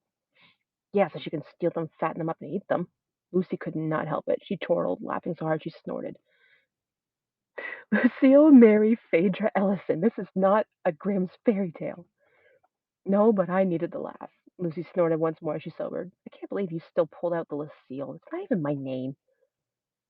Emily quieted as she sat on the arm of a chair. I know, but it's better than Lucy Mary and reminds me of Mum. I need a bit of her right now. Lucy clucked her tongue. Honey. Oh, hush. Anyway, I can't find the ticket, but it could still be in my car with my stuff. I just know I'll be anxious until I find it. She turned to look at the door to her temporary lodgings. I don't think they'll let me go check either. There's been a guard posted outside my door since the first night. Food's even been brought in to us. He's keeping you locked in a room? What's going on there? Lucy's gaiety vanished, a note of anxiety rising in her own voice. Okay, look, I know this will sound super weird to you, but I think the confinement's less about keeping us prisoners and more about keeping us safe from whatever's going on in the rest of the house.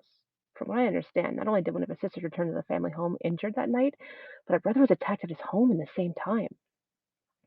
So they lock you in? I'm calling the local police. No!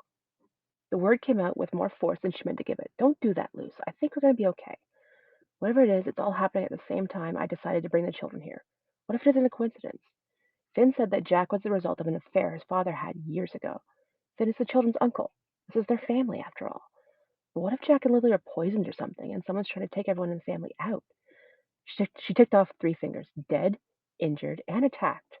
What if it's safer for the children to stay here among all these armed guards?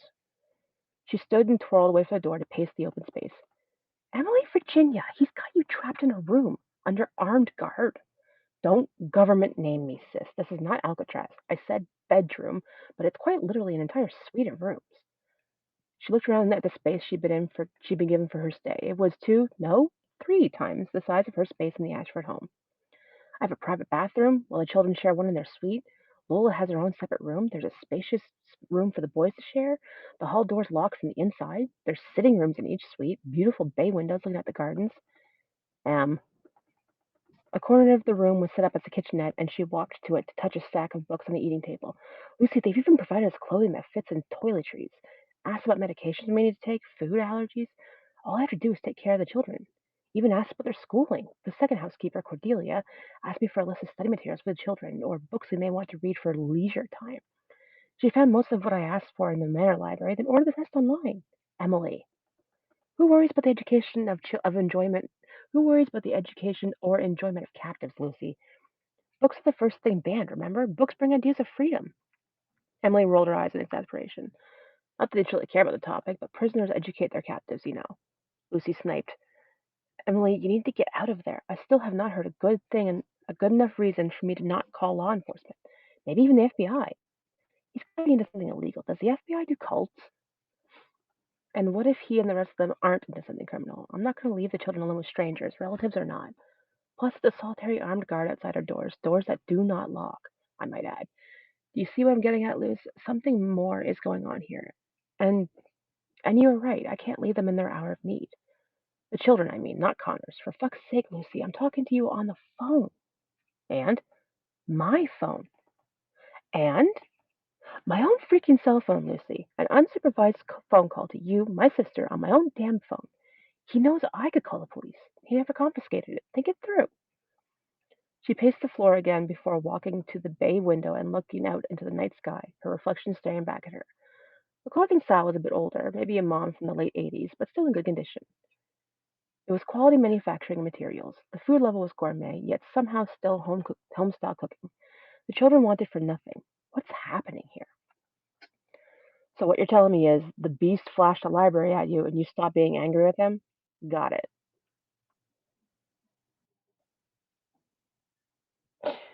I'm feeling so called out right now.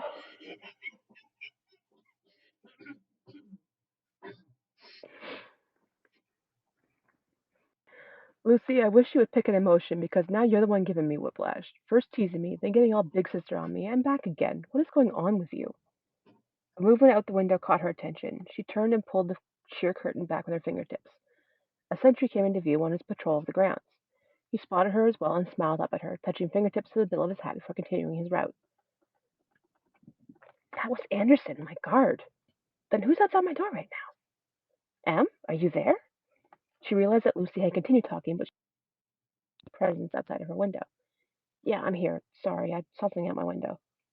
She glanced over her shoulder at the door before concentrating once more on the phone. Tell me again, what's going on with you that you're on an emotional roller coaster? Lucy sighed. Nothing that can't wait for another day. I'm not going to feel 100% until I know my baby sister is safely out of whatever that situation actually is, all right? I love you, Lucy, and I know you're worried. I think I had to stick it out. You reminded me earlier that I hate the way society will chew up these kids and spit them out, so I have to stand up and protect them as long as they need me. I'm their shield wall. She took a deep breath. Luce, I'm going to let you go now, okay? I need to check on the children and get them ready for bed. After normal sisterly farewells, Emily clicked end. She definitely would be getting the children to bed, but she needed to know if they'd pulled the guard from her door entirely or swapped out. She quietly turned the vintage brass lever and pulled the door slowly open. A guard snapped to attention, pushing himself away from the wall. Miss Ellison, is there something I can get for you? He dipped his head in deference, then gazed directly into her eyes. The hallway lights caused a silver shimmer across his irises.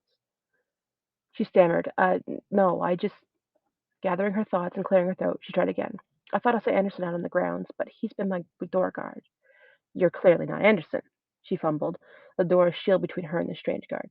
Oh, yes, absolutely. Of course you'd be startled to see someone different out here. Our apologies, Miss Ellison. House guests and grand guests swap rotations around every 3 to 4 days. Gets us fresh air more often and prevents missing oddities on our routes from the monotony of scenery. I'm P2. It's a pleasure to meet you. He bent forward a bit with his hand out for a handshake. Emily stared at his hand and then back at his face. P2? He looked down at his offered hand, suddenly appearing awkward. Uh, oh, yeah. He withdrew his hand, blushing. My name is Phillips, and since there's already a guard named Phillips when I arrived, no relation, by the way, they took to call me P2. Would you like anything at all? Snacks for the kids before bedtime? A book? I can ring for Cordelia. Emily was once again puzzled by the genial nature of Connor's guards. Anderson had calmed her, talking softly through the door the first night when she was actually locked in. She left that part out with Lucy. Each door had some kind of magnetic lock that prevented it from opening without authorization when activated. There were security panels with keypads and palm scanners hidden next to every door on both the inside and outside of the rooms. Food before sleeping makes the body continue to work, making true sleep a little more difficult. I guess. She glanced further down the hall and opened the door wider. Are we allowed to walk around freely, or are we prisoners? He was taken aback and stammered, uh, I mean, it's not a hard question. Can I roam freely? She clasped her hands in front of her abdomen, hoping to elicit a school marm affectation to convince the man to give her answers. Not at this time, ma'am. We're still not sure about the full nature of what we're dealing with in the infirmary, and it's safer for you and the children to stay here, to not come into contact with whatever's making one of the guards sick. He twisted his booted foot on the carpet. So we're not prisoners? Emily stepped into the doorway.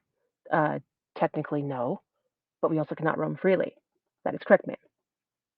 Enough of the ma'am stuff, and I absolutely cannot call you P2. What is your first name, Mr. Phillips? It's Blake, ma'am. Blake Phillips. I mean, Miss Ellison. The guard blushed. It's Emily, please. Blake. And is there someone else here with the last name of Blake that prevents you from being called by your first name?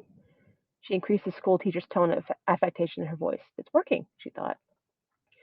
Blake shifted his weight. Not that I'm aware of, Mr. Emily. Then Blake it is. She unclasped her hands and unnecessarily smoothed her skirt. I would like to get our belongings from the car. Lola and Max need some of their stuffed animals. May I go retrieve them? I I can have them brought to you. That is not what I asked, Blake. I want to go retrieve them. As kind as you all have been, you are still strangers to the children and me. I am not comfortable with strangers touching our things. I will ask then. There may not be an answer until morning. Mr. Connors is occupied. Blake scratched nervously at his neck. Mr. Connors is occupied doing what? I don't think I'm at liberty to say, Emily. Blake stood a little straighter as if remembering that he was her guard and not her student. Blake, are you not at liberty to say, or you just don't know? Emily pressed. The guard's body went ramrod straight, snapped to attention indignantly. I definitely do know, Emily. I do not believe that it's available for general information for outsiders. Blake put extra stress on the word. I believe I went too far, Emily mused.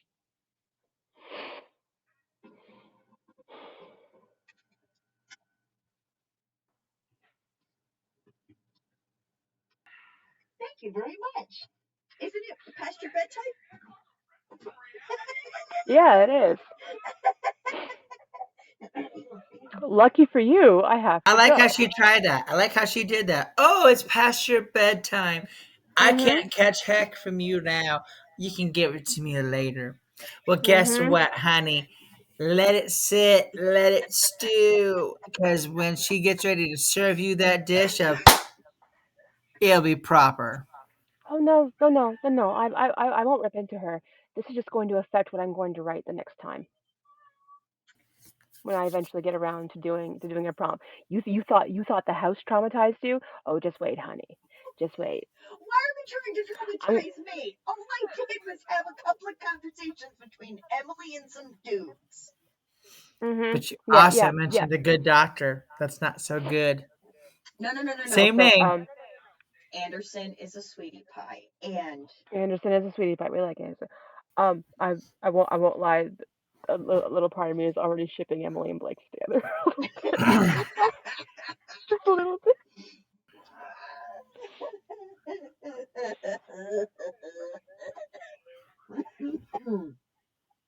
That's how easy it is to get me to ship characters. It's that easy. It is that fucking easy.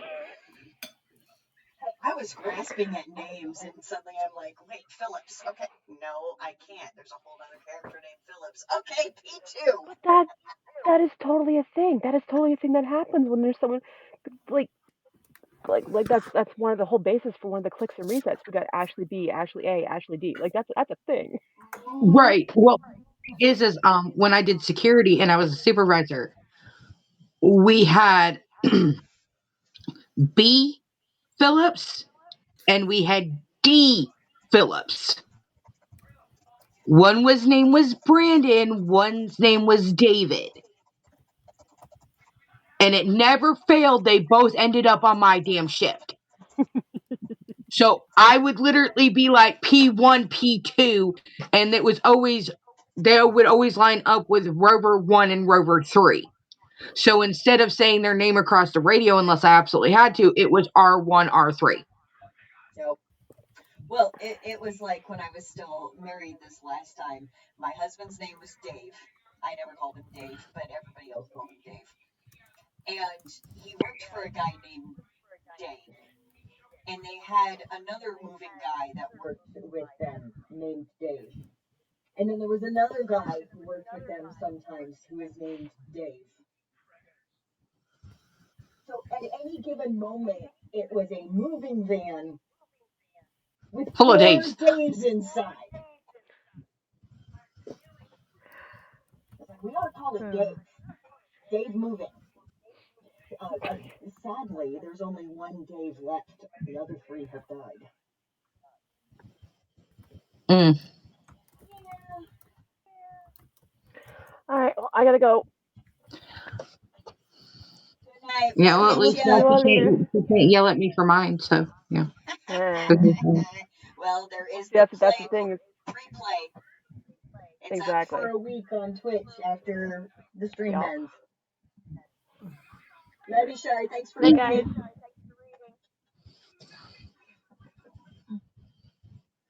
All right. So, of course, I might catch some hell for that later. And I did, as I was following along, I was like, shit, I changed the date. And now it's not yesterday. It's not last night. I got to go back in and adjust some times. But that's whatever. And last but not least, we have our fearless leader, Julie DeFisher. Which is very, very short this week. That's all right. And was wrote in the last 30 minutes before the show started. The living room was quiet as the buzz from the old analog TV came to life. As she waited out the evening weather report, her thin fingers grasped the paper as her only potential lifeline. Years of abuse could be ended if the numbers on the paper aligned with that night's Powerball numbers. And now that what everyone has been waiting for, the anchor spoke with such confidence as his lovely assistant moved to the large plastic ball with all the white balls floating around. Tonight's Powerball numbers 7, 13, 64, 1, and the last number 9. Now, the Powerball number is 15. The auburn-haired woman sat there aghast. Numbers she had played for years had now been pulled. She was the winner of $905 million if she lived long enough to collect it and her husband didn't try to take the ticket. No sooner did she sign the back of the ticket and place it inside her cigarette pack for safekeeping, her husband came bounding through the front door, a bottle of Jack in one hand and a song on his intoxicated lips. We will never have to worry about another thing as long as we live. Why do you say that? Her meek voice was barely over a whisper, knowing he had seen the numbers come in. Our numbers have come in. We are millionaires, he shouted, making her flinch. What numbers? What are you talking about? The lottery ticket. The one you buy every week. The numbers came in. I didn't get one this week. She hoped she had sounded convincing. What do you mean you didn't buy one this week? You've lost our fortune with your incompetence? We didn't have extra this week. We needed food for the kids, and you needed guests to look for work. She kept her voice low, praying he believed her.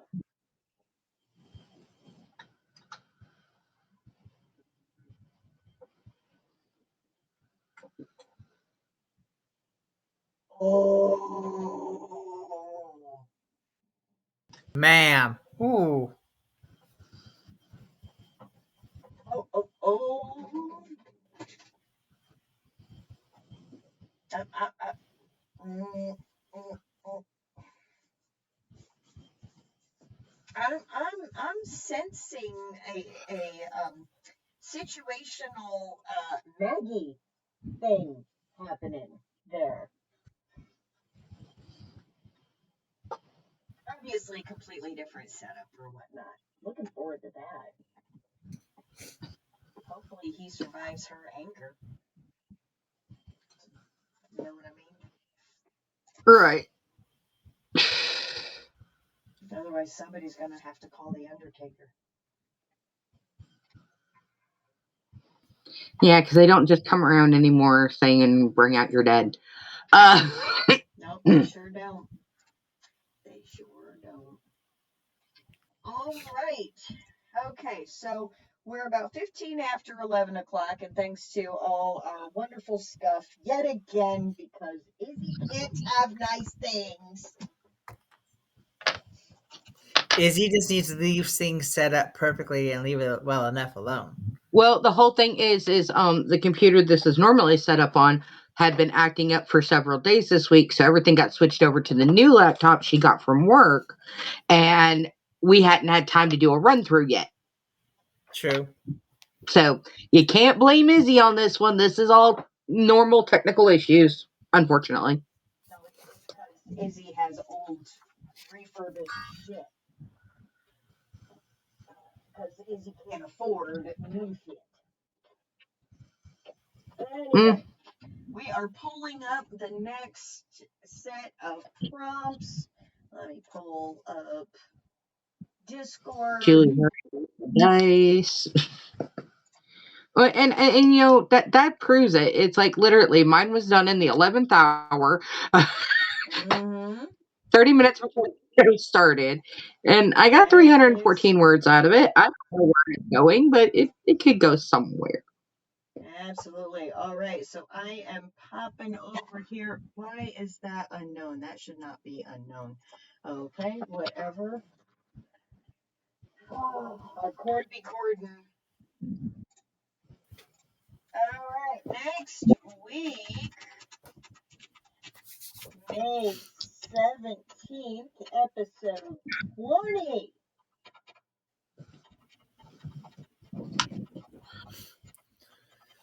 Wow. 20 prompts in already. Good numbers. Well, 20 Good numbers. Good numbers. Come good on. numbers. Good numbers. All right, first roll 28.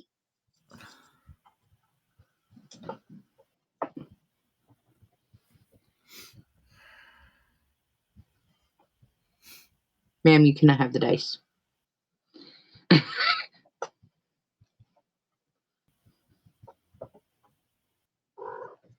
Concept. 20.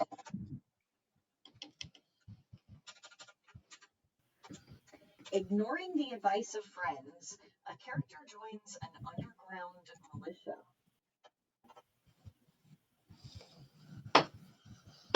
That can be interesting. All right, 61.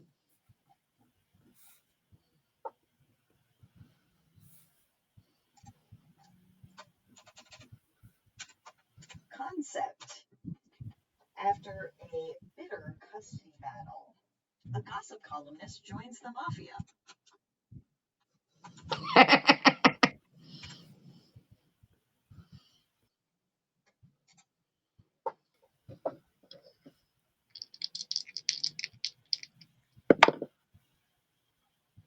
49. Starting first line. The The moment I met her, I knew she was going to change everything.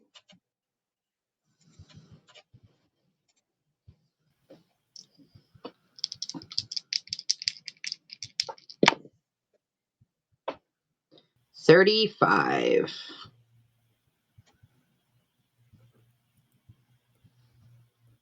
Oh, this is a starting first line, but finish this sentence.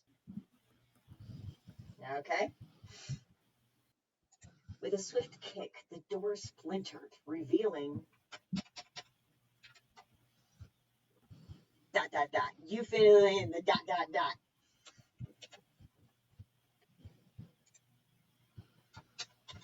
All right.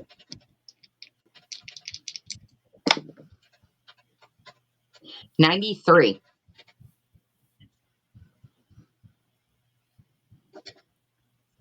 Use this dialogue.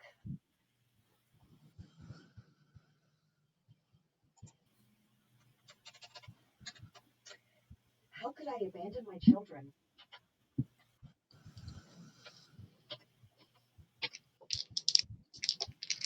And the last roll of the night, 71.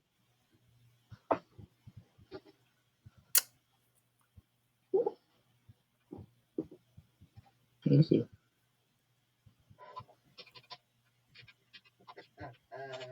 Use this dialogue. Why are you acting like nothing happened? She demanded. We both know what we did.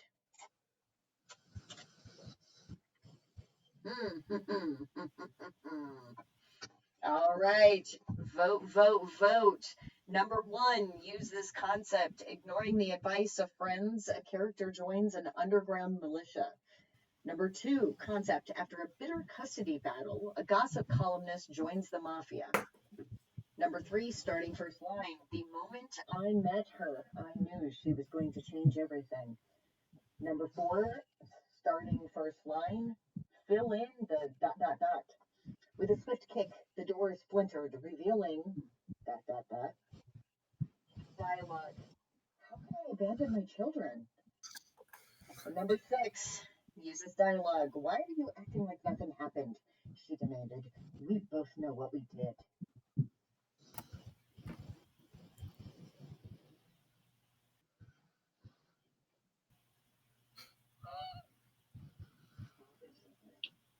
We got 2 6s, a 4. I went with someone that was not dialogue. I was trying to break the dialogue. We're outnumbered there, bro.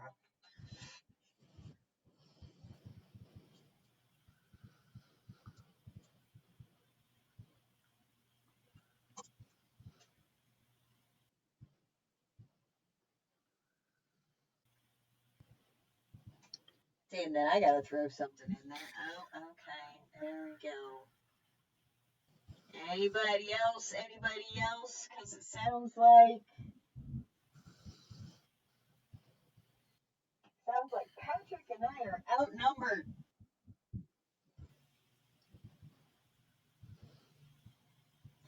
It's going to be use this Dialogue. dialogue. Why are you acting like nothing happened? She demanded. We both know what we did. That could be so many different things, though. Really, Oh, yeah. really could be. Oh, Was it, illicit? Was it indiscreet? Was it infidelity? Was it, what is it that we did? What is there a life still pending when this is all said and done? Right. And of course, because it is the birthday month of our fearless leader, Julie, during the month of May, use any of the concepts. If you can wiggle in any of the past options for concepts into your story from about the last 4 weeks, don't forget those are on our website, which can be found in our Beacons link. It is on our Twitch page. It is a link in Julie and I's bios on TikTok. It's also on our YouTube. So basically, find the Beacons link, beacons.ai/hold my pen promptcast, all one word, and then you can find everything else. But those previous 4 weeks worth of concepts are available there. You can also join up for the mailing list, which is also at beacons.ai/hold my pen podcast to I'm still on. join the newsletter. And we don't spam you. You get 2 introductory emails kind of telling you what to expect each week, instructions for submitting your prompt submissions each week are in that email, along with recent releases. This last week, I even put on there that Trisha's book was out on audiobook. So definitely let us know if you're, prompter, submitter, and you've got a new book release or a new format releasing. Please feel free to let us know so we can put it up there and celebrate you and put it out there. Also, we are also going to have at Pack in the Readers QR codes that go directly to our Beacons page so that more and more people can come join us and hear your guys' work. Because good golly almighty, we come up with some really great stories in this group with these prompts, and it's prompted books. You guys have literally done books. Yep. Yep, right there. Julie's hands are full. She can't reach Crossroads. There you go. Hey, there we go. See, so there's all those, and at some point we'll also have Char's book up here that she's written mostly on the Promptcast. Scoundrel. Yeah. Yep, Scoundrel. Y'all amaze me every single week. And eventually we will get Izzy enough scenes to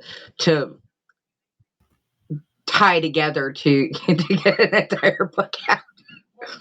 I made a smart ass comment to a coworker the other day and basically said I would much rather be at home right now writing one of 42 books. And she goes, 42? And then I counted it up and I go, oh shit, I do have 42 works in progress. I was dead on the number. Dead on. I don't know how I did that. But 42. It's the life. It's the answer to life, the universe, and everything in it. Maybe that's why. Alright, anybody else have anything else in the comments? Folks, do you guys have questions, concerns, announcements? Because remember, the whole reason we switched over here was so that your guys' comments and chat is included in the video and people can hear about you. And also we're less censored over here than we were over there. So You've been also going through a lot, Stavros, so don't sell yourself short. And further, again, that little thriller thing that you put up this week.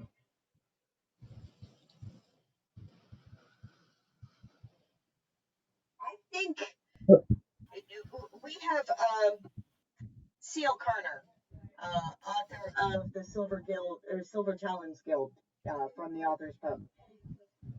She really, really enjoys her urban fantasy, vampire, whatever. She enjoys writing it. But her thriller is Chef's Kiss. All right. She walked away from thriller and whatnot. I think she needs to go back to it because she really missed her calling on that. You have got the same thing going on. You may really enjoy wanting to write fantasy and whatnot, but your thriller stuff,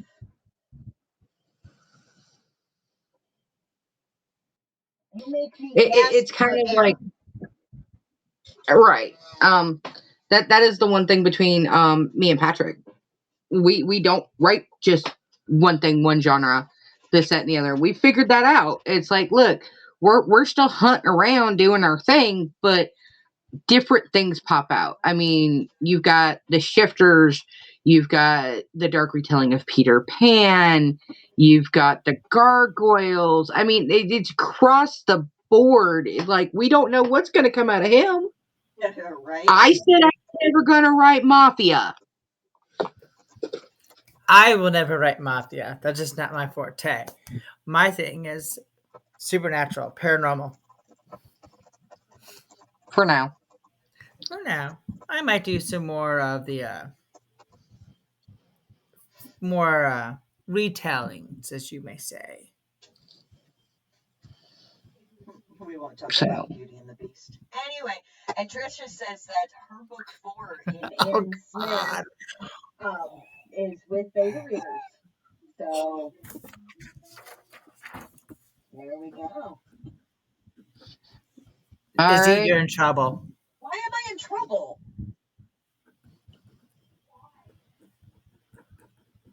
Yep, and Cash finished her first rewrite of the book that she started writing 17 years ago.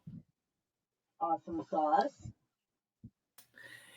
You just put a story in my head. Thank you very much. When I said retelling, you said Beauty and the Beast. I'm like, oh, I got an idea. Have you all not figured out that there's a retelling here going on my book, Beauty and the Beast? Yes, and I've Okay. tried to block it out. I'm trying not to steal that thunder. It's like, I have a scene popped in my head for that. It's like, You have a gargoyle book to write. I know. That's why I was like, no. Because I had to get that one out for you because that's one that you really want. I miss gargoyles. But anyway, sounds like we are all working our way through different things. This is absolutely fantastic. Julie and I figured it out the other day since I've been hanging out with you people.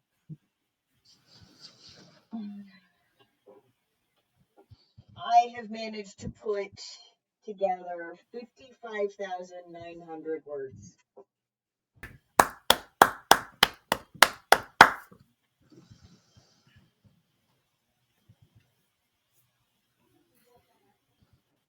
So where are we at on the million word? Oh, do you have that up, Julie? I can pull it up real quick. You can pull it up. You can understand that graph or those things better. I just plugged everything in. You just plug in the numbers. Perfect. Looks like tonight we had a word count of 9,102 words. Awesome sauce. That is beautiful.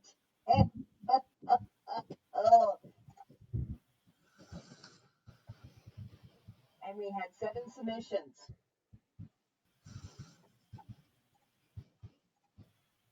Wait, Nice. what the heck? Hold on. 1, 2, 3, 4, 5, 6, 7. Yes. Oh, never mind. It said 5, 5. It's ignore.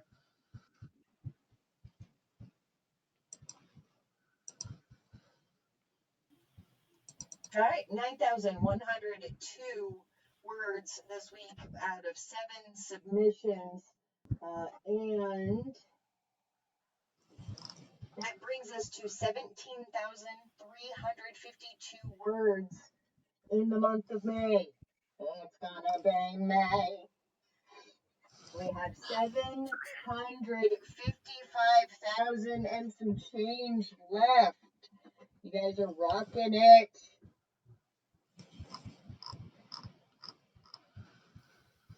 Oh, that's fine, Stavros. Really, Stavros said I have too many starts and not enough sticking to one. Okay, look, in the last, not this past weekend, but the weekend before, I plotted out 6 different books, and my kids actually got mad at me, and they were all like, "Can't you just finish one?" And I'm like, "Look, I'm gonna need you to take a step back real quick and understand. I have ADD brain, ADHD brain. I don't care what you call it. In the 90s, when I was diagnosed, it was ADD. Now it's ADHD and blah, blah, blah, blah.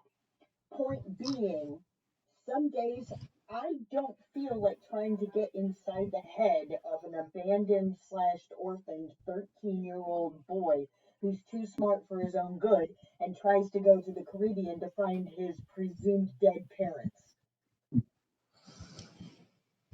After his uncle abandoned them. Exactly. So there's some days that I don't want to go back to that story, right? I'm just not in the headspace to get into the head of a 13-year-old boy because I've never been a 13-year-old boy, right?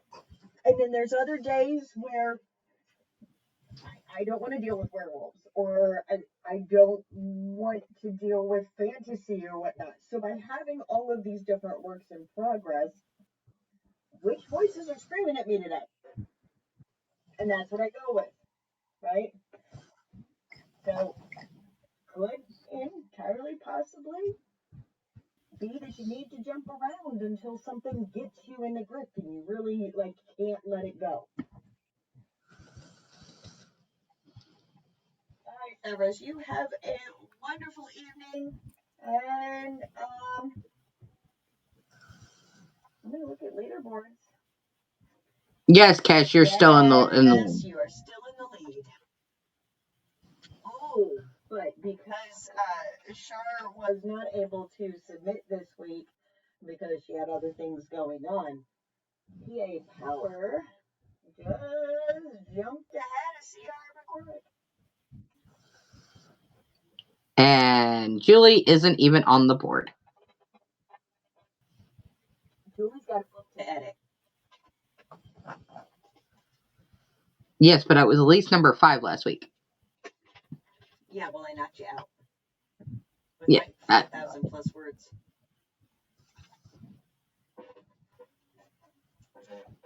So. All right, folks. Love you all. Alrighty, I found my concept. Woohoo! I had to go back all the way to April 5th.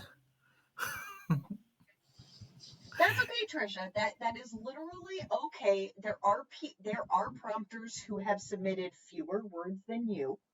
Okay, you are not at the bottom of the list. Okay, and you have to remember that everything that you give us packs a punch. Like Oh yeah. there are some times where it's like, okay, that's a good story, but it's not really gripping me from other people, right? Or maybe one of Julie's scenes because it's not fully fleshed out. Like even Crossroads, right? Some of the things that she wrote, like night of, I was like, oh, okay, it's necessary to the plot. It needs to be there. It wasn't until later that it really started to get interesting. Everything that you put in front of us, Trisha, we are salivating for more. We want to know more of what this story is, this concept. So you don't worry about getting on the board because you will forever and always be the first prompter of the show because you showed up from the beginning supporting Julie's dream. Nobody gets to take that away from you.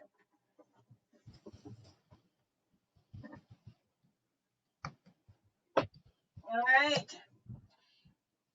Anybody have any additional questions, concerns? Don't forget, packing the readers. Tell your friends. Share the newsletter. I will try to make sure that it is out on time tomorrow. God only knows what my laptop's going to do. Right. But as of right now, thank you all for joining us. Thank you all for sticking around through the whole bit. Let's try again next week because, as we do get closer to packing the readers, you're going to see us a little bit more frazzled and doing a lot more stuff on here than anything else. And it's just going to be ooh, this is going to be fun type deal. So remember, be patient with yourself. Everything will be fine. But also remember, be brave, be bold, but always stay humble. And we will see you all again next week. You know where to find us any other time. So Later, Gators.